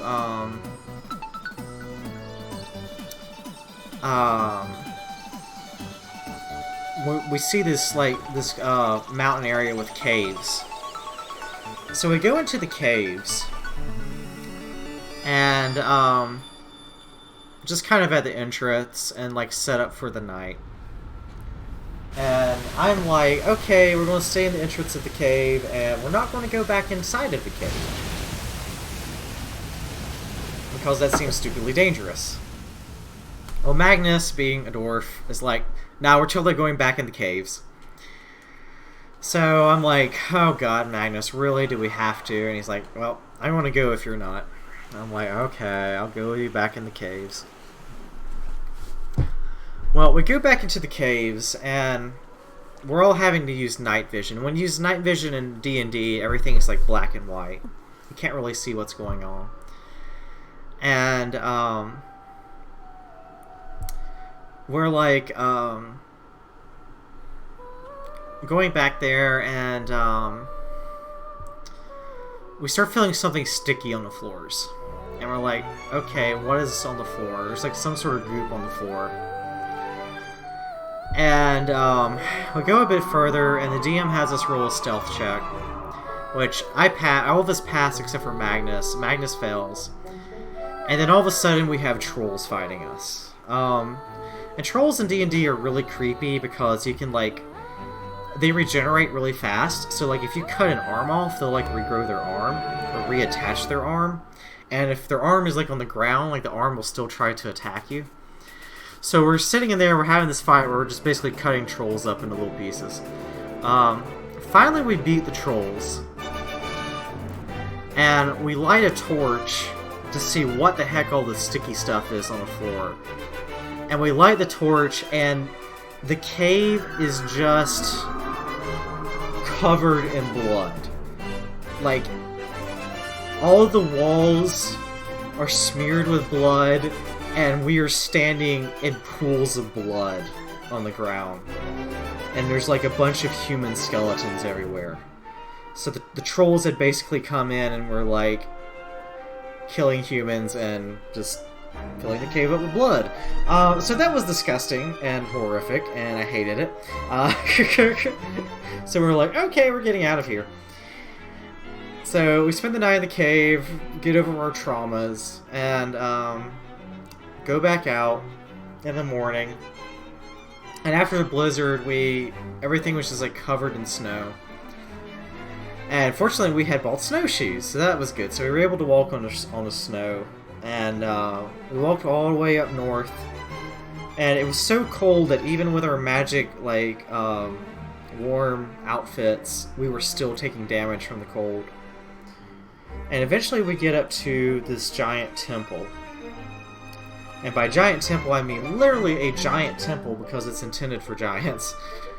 And in this temple, we get up there and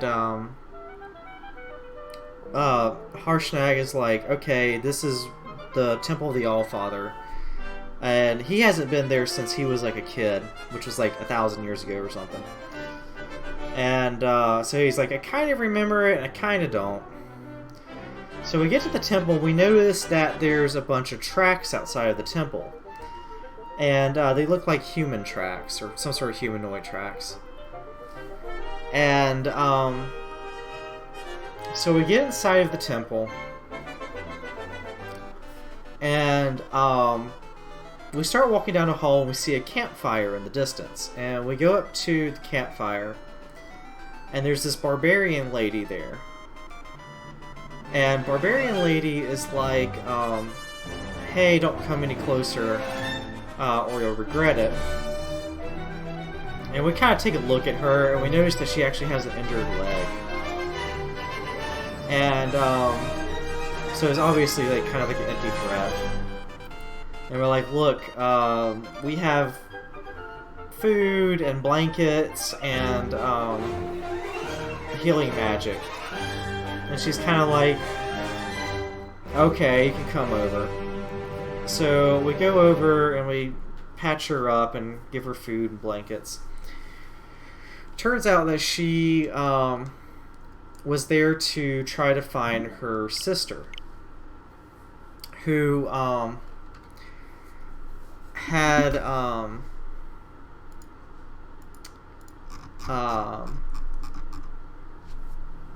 gotten lost up in the mountains, or not lost. So her sister always came to so the barbarian tribe they're part of like worships the giants, and so her sister was always coming up there to visit the temple to worship there or whatever, some sort of like priestess type, and normally her sister comes back. Well, her sister never returned. So when she always went up there to find her sister was just always there, could call out to her and she'd show up. So we get up there and her sister just completely disappeared. What's her name? I think her name was Warmblood, and the sister's name was Agnes. And so we're like, well, we'll help you try to find your sister up here. And so up the steps of this giant temple, there's like these giant double doors that are like massive and huge, and none of us can open them. But Harshnag is able to open it, so he runs up there and like does a big giant shoulder, arm, butt thing into the doors, and they like slam open. And inside of the doors there's 7 statues. Massive statues that are like 6 of them are the different types of giants, and then in the middle is a statue of the Allfather. And so we were like, okay, we will what's going on here? And we start looking around. There's like this giant archway at the end of the room that has runes on it. There's like a weird foggy mist around it. And we're like, okay, what's up with this archway? And we kind of figured it's some sort of puzzle to try to get through this archway. So our goal at this point is to try to find some way to communicate with the Allfather and try to figure out a way to deal with the ordering situation. So we're like, okay, well, we don't really know what to do. Let's explore around the temple. And we also need to find Agnes. So we start exploring. We decided to start exploring like the north part of the temple first. And we get up there. It's kind of like a dormitory area where like a bunch of giants used to live. And we find this giant crack in the wall. Like some sort of like earthquake had opened a fissure or something. And we get out there and start going down like this giant pathway. And we start hearing skittering. We hear skittering, and what do we run into? Giant ice spiders. Of course. So, we end up having to fight giant ice spiders. And Moran, at this point, just kind of goes into a blind rage and just starts swinging wildly at everything. We kill a bunch of the spiders, and then a bunch of them like run off. And we kind of come down into like a nest area where these spiders had been at. And we get there, and we see a bunch of like these cocoons, like silk cocoons, with like humanoid-sized things wrapped up in them. So we start cutting down cocoons, and we find all manners of horrific stuff. We find some like dead humans and like dwarves, and there's like a goat in one of them. We're not entirely sure where the goat came from.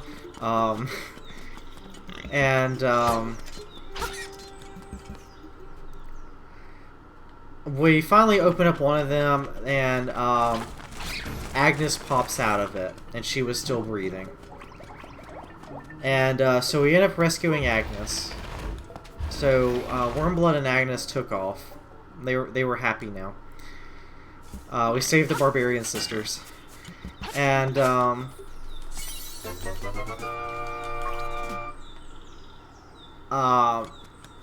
but before she left, Agnes was like, we asked Agnes if she knew anything about like the puzzle or whatever, and she's like, I think you need a all the statues in that room had a weapon except for the ice giant. The ice giant's weapon was missing. And she's like, I think you need to find that axe, and I think it's in the southern part of the temple, because ice giants use great axes. And so we're like, okay, we'll go try to find this great axe. So we get down to the southern part of the temple, and there's this weird, what do they call them? Starts with an R.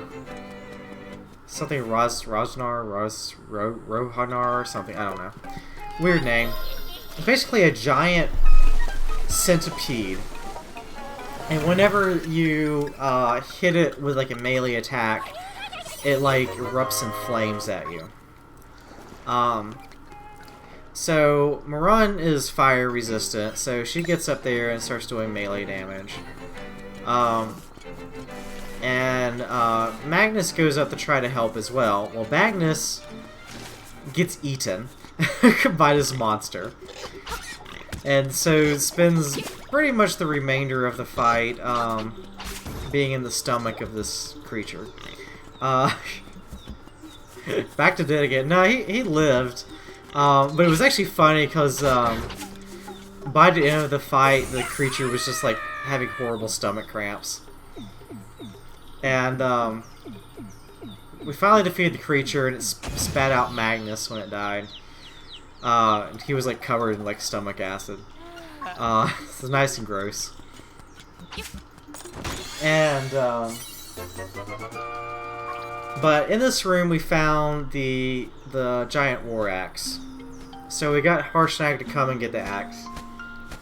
And we were trying to figure out the puzzle and how to get it to work. So we tried a bunch of different things. And normally you wouldn't, a normal humanoid would not be able to lift these weapons. But that magic belt I had got back in the Beastlands gives me the strength of giants. So I'm actually strong enough, and Ron's actually strong enough to pick it up. So I pick up the Storm Giant trident, and I take it over to the rune on the archway that corresponds with Storm Giants. And I just kind of poke the rune with a weapon. Well, that creates like this massive thunderstorm inside of the temple. And the thunder is like literally so loud, we all go deaf for like 5 minutes. We can't hear anything. And acid rain starts pouring down. And we start like running away from the room where all this is happening. And then all of a sudden, like, massive lightning bolts start striking in that room. So we're like, oh gosh, thank goodness we got out of that room.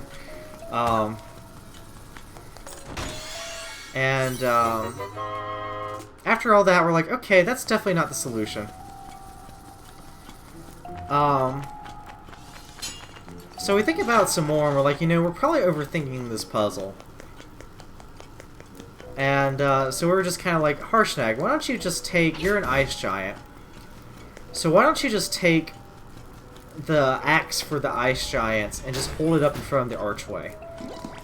And we're like... He's like, okay, I'll try that. What is this room? I kind of want to reset this. This is kind of bad.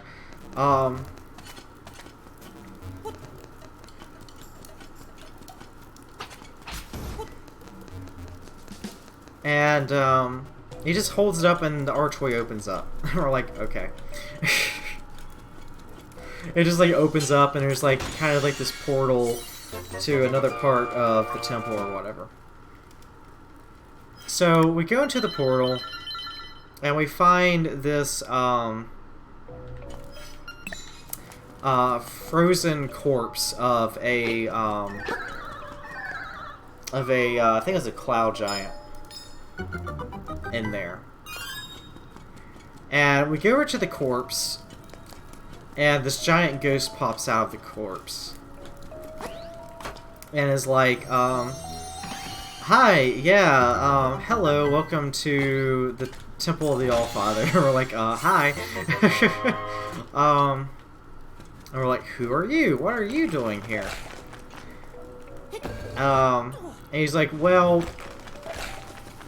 my father and I had traveled here to try to speak with the Allfather, or the Oracle of the Allfather. And the Oracle had said that my father was not worthy of speaking to the Allfather, but that I was. And my father was not happy about that, so he killed me. And we're like, okay, that's kind of messed up. And we're like, well, you seem to be a ghost now. What can we do to help you move on to the afterlife? And he's like, well, the only way you can do that is for someone to avenge my death and kill my father. And we're like, okay. Yeah, nice father.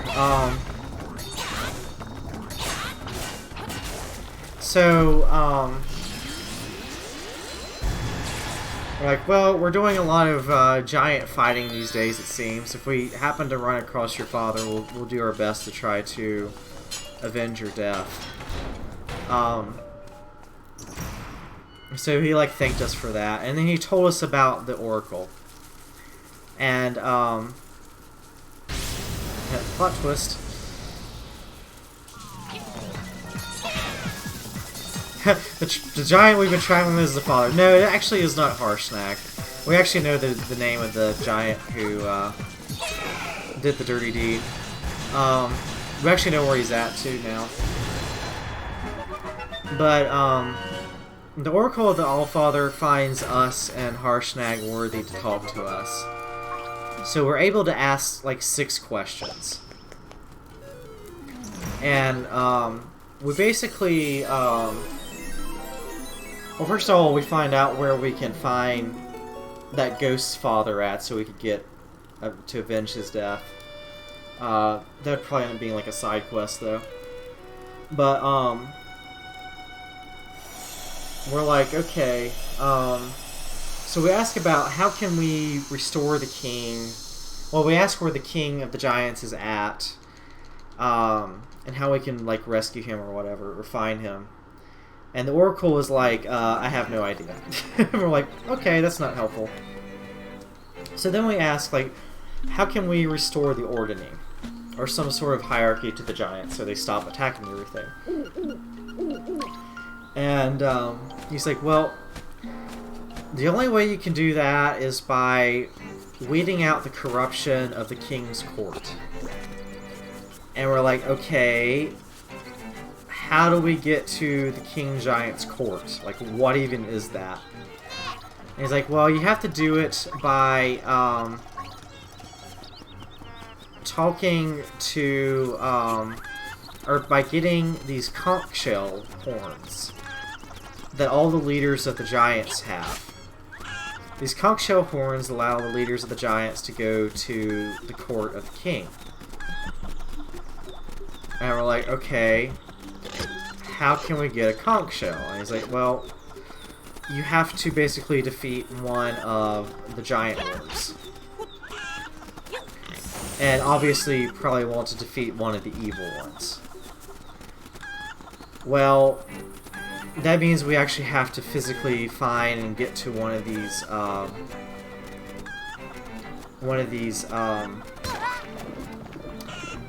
I swear, this like never works the first time.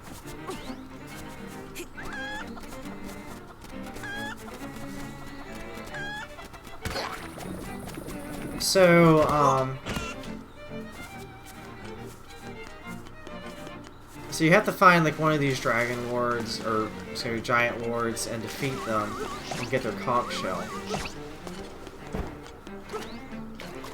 So we're like, okay, we'll figure out some way to, or how do we find one of these giants to defeat them? Because these apparently giants are actually really good at hiding. Like, how do we find one of these giant lords? And really, and so the Oracle is like, well, this temple has been desecrated by a tribe of barbarians for years. These barbarians come into the temple and steal relics of the giants to use them for their burial rituals. He's like, if you bring back a bunch of the relics from these barbarian tribes, I will create a pathway to one of the giant lords for you to fight. And we're like, okay. So now we have another new quest where we're going to try to go to a barbarian tribe and get them to basically dig up some of their burial sites and get giant relics back. So we rescued those barbarian sisters earlier, and so we're like, well, maybe they would be able to help us. So we were able to talk to Harshnag, and he knows where the general location where they exist at.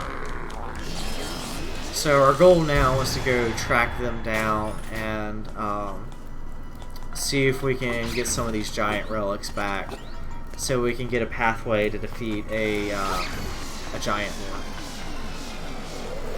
lord. And that's basically where we're at now. So as you see, our DM likes to move us around a lot. She's like, okay, we're doing this one thing this one week, and then next week it's something else.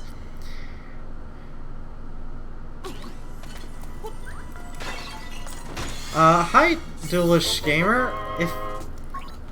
If I had to make out with any object in my house, what would it be? I don't think I would want to make out with any object in my house.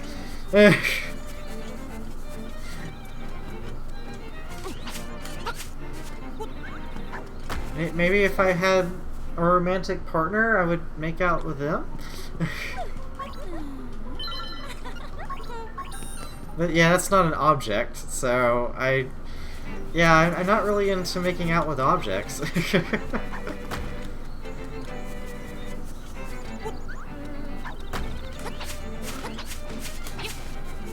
mean, I guess occasionally, like, I will, like, kiss my pillow. Like, I'll, like, hug on my pillow and maybe kiss it or something weird. But that's just more like, I don't know, me being in, like, a weird sleepy haze. If I had to. I am confused by this question. Like, if I was forced to kiss something, I guess it would probably be, like, a pillow, maybe? I don't know. I don't know.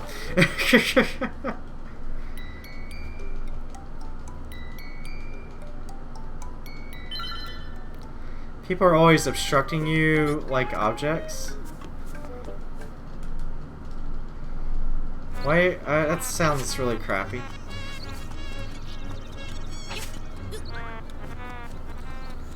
Alright. Villa Skip, we meet again. So I feel like that last run I was completely, like, unfocused on because I was just, like, talking D&D the whole time. I don't know if that was good or bad.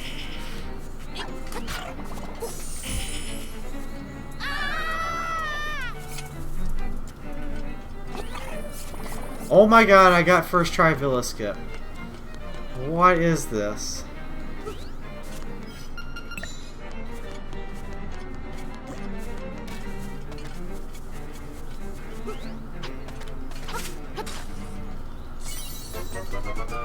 You would kiss a cinnamon roll? You would kiss the cinnamon roll and then consume it.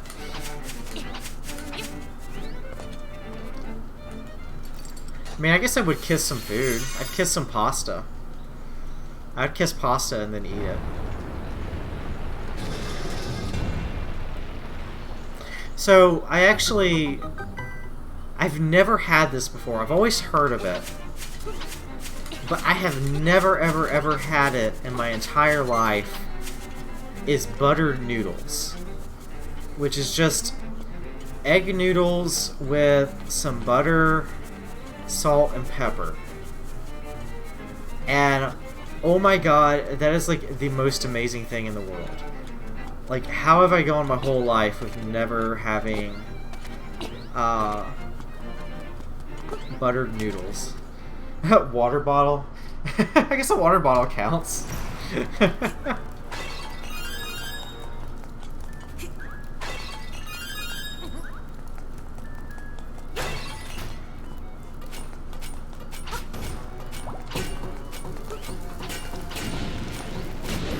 Wow, that was a really weird room.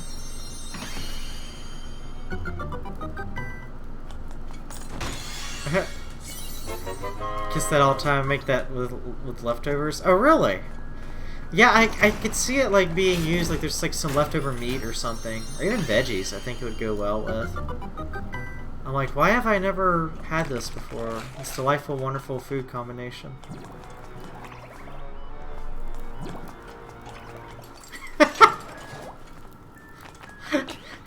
Oh my god, it's like the best line I've read all week, Kaguya. You're having an affair with your water bottle and cheating on your cinnamon roll. What the heck?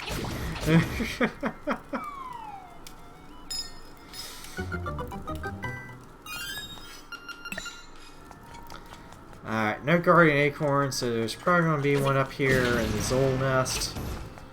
There it is.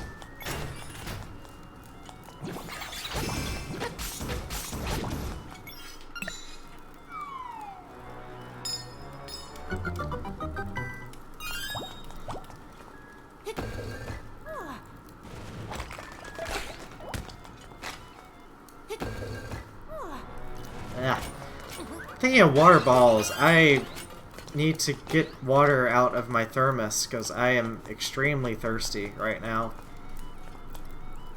After having basically talked for like an hour straight.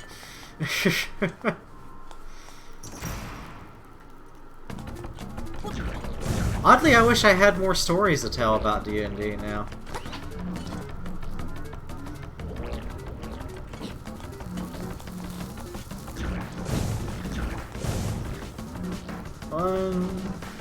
A 2, a 3.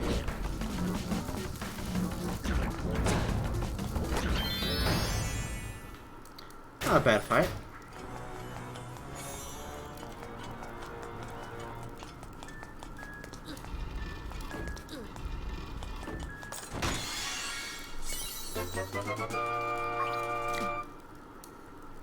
Gosh.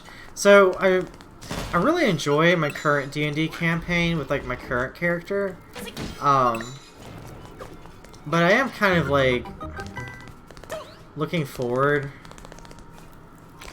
If you've never played D&D, you should find a group to play with. I highly recommend it. It's like a lot of fun. Like D&D is kind of like changed my like I went like 30 years with never having played D&D, and I'm like, gosh, I wish I had been playing this like 15 years ago, because I absolutely love it. So you get to create like cool characters and just go on cool adventures and stuff. It's just a lot of fun. Don't fall into it, you'll never get out. It's like such a great like hobby to be addicted to there. It's like, it's just genuinely like wholesome fun, you know? I say wholesome, I mean it could be in a campaign that's not so wholesome, but if you're into that sort of thing.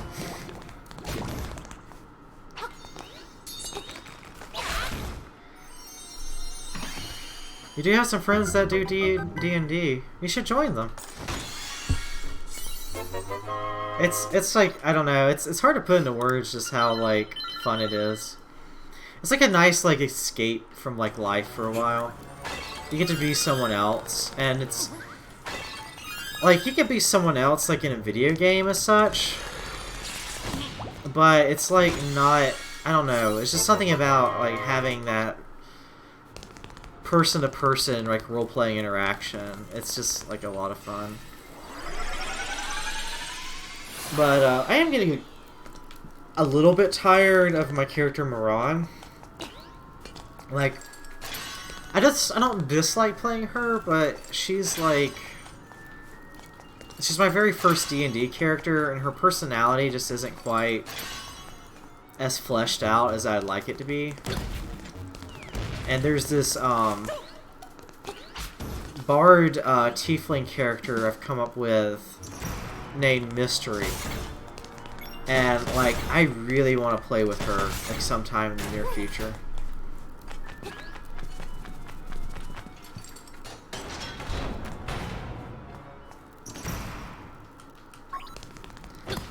Cause she's like this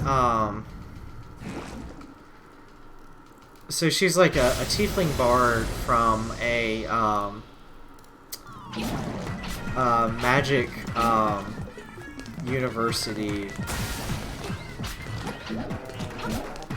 Oh crap, that's not good. Let me concentrate on this.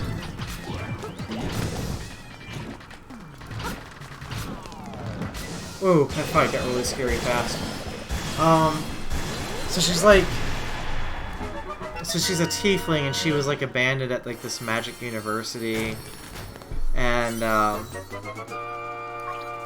kind of got caught up in a magic experiment. So she's like part tiefling, part cat, part lizard person. Some people that I used to be friends with laid a TV on the floor and had it display a D&D. Yeah, that's what before the quarantine with the virus. That's what our DM would do. Is she has like a monitor on the table, and she would like to display the game on the monitor, which is like actually really cool.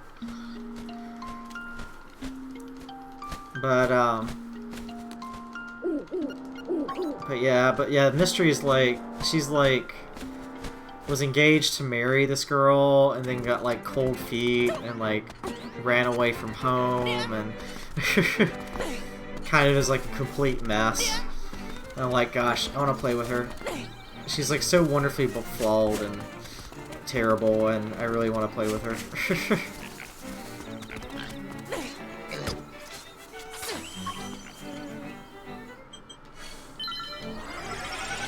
I think that's one of the things I like about D&D too, is it really like encourages you to make characters who are like seriously like flawed and have a lot of fun with them. Because like I feel like a lot of video game type characters are often like super heroic or, you know, like what would you call it, like Mary Sue-ish. Like a lot of like video game heroes are like they're just that, they're like heroes. And in D&D you can just kind of be like I don't know, kind of like an average person who has magical abilities and sometimes makes awful decisions. And that's really fun for some reason. Character with no charisma. Or you can play a bard and have all of the charisma and basically like seduce everyone in the game. That's fun too. That's still one of my favorite moments in like all of D&D is when I tried to seduce a green dragon and just completely failed. There is a cattail in the video. Hello, Marin.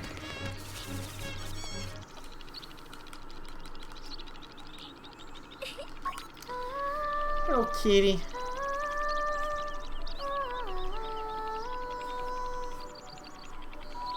Where did I put my water at? There it is. I'm so thirsty.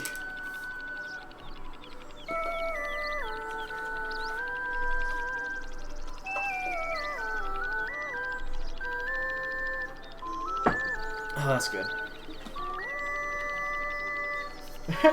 So Marin's like over here trying to find the snake. She likes to come up to the snake terrarium and try to find the snake.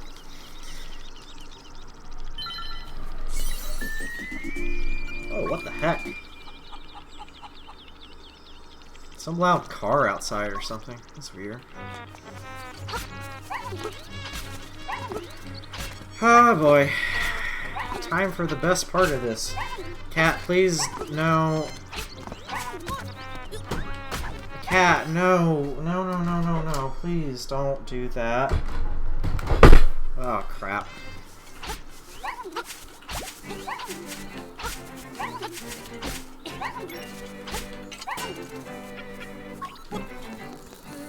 Please get down from there, kitty. You're scaring me right now.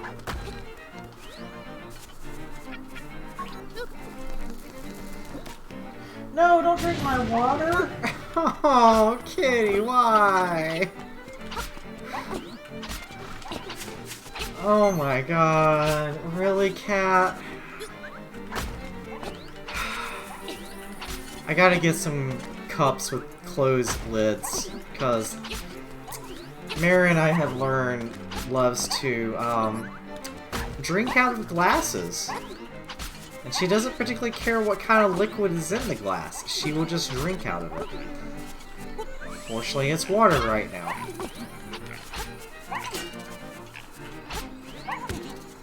Marin, why? Oh my god, cat.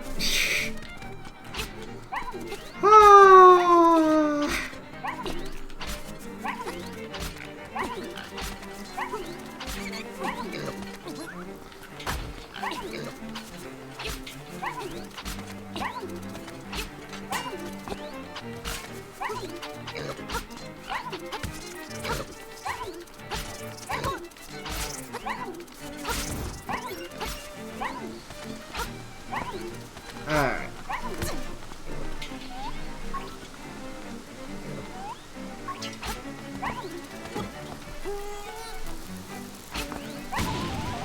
No! Crap, that sucks. Alright, I can still PB with that. I made a joke about what if there was a game where you can only talk if you had charisma, and you can only get charisma in missions by talking to people and you start with negative charisma. Wait, so like you would never actually be able to get enough charisma to talk to people?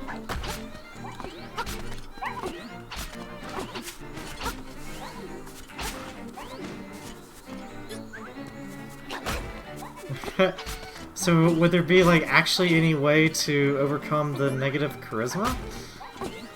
Basically, there is no game. Okay.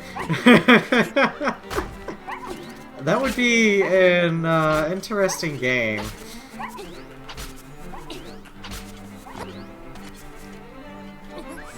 And yes, Kaguya, sharing is caring, but can't exactly drink out of the same glass as the animal that licks her own butt.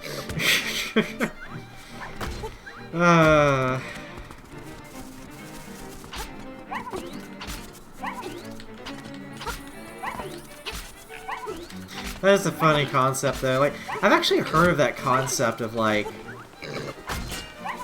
basically making a game that's just, like, inherently broken. And, like, kind of like a... or, like, a game that you can never, like, actually complete. Like, kind of like a, like an artsy type game. Or something like that, where it's like, you know... you have this game that you can never actually genuinely complete.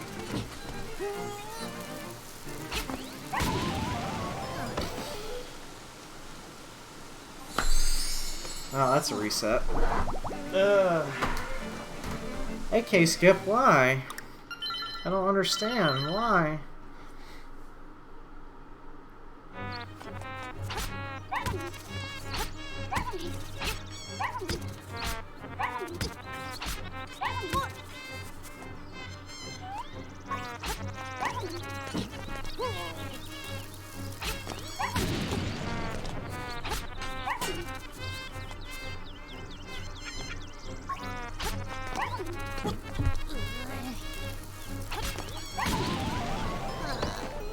Apparently I've forgotten how to do AK Skip.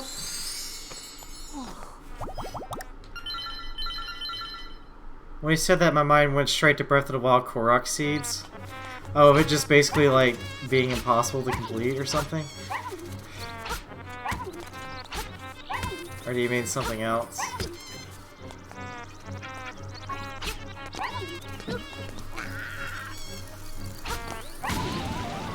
There we go.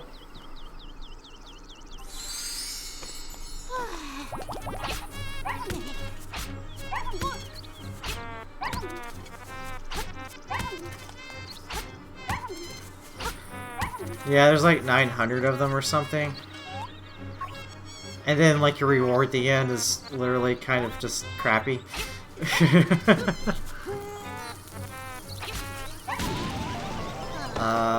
Wow, I'm having like a really hard time seeing the flashes tonight. Why am I having a hard time counting the flashes?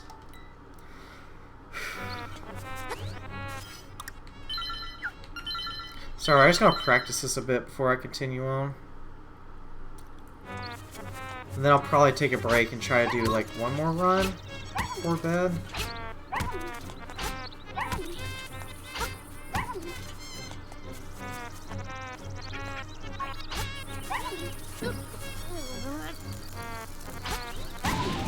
There we go.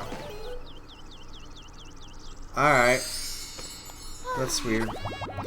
Okay, I'm going to take a break, and when I come back, I will do one more run. Yes, I would like to update some of the best times. So, I will be back shortly. Hey there, Goober, I gotta get a clean glass because of you. Yeah. Drinking water out. You go over there, you almost knock over my keyboard. Just to get to my glass of water. Yeah. You goober. You little goober. Pet your belly. Yeah. This cat, I love her to death. She's sometimes very mischievous, but I love her to death. Alright, so I will be back soon. Yeah, I call her Goober. Because she's a goober. Yeah, you are. She's trying to be all lovey-dovey now. Yeah. After you try to knock over my keyboard, you get all lovey-dovey. Yeah, you silly cat. She's on my desk right now, hogging all the attention. Let me leave you with some music here. I'll go back to this here.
Alright, I am back. Secret of Mana was playing.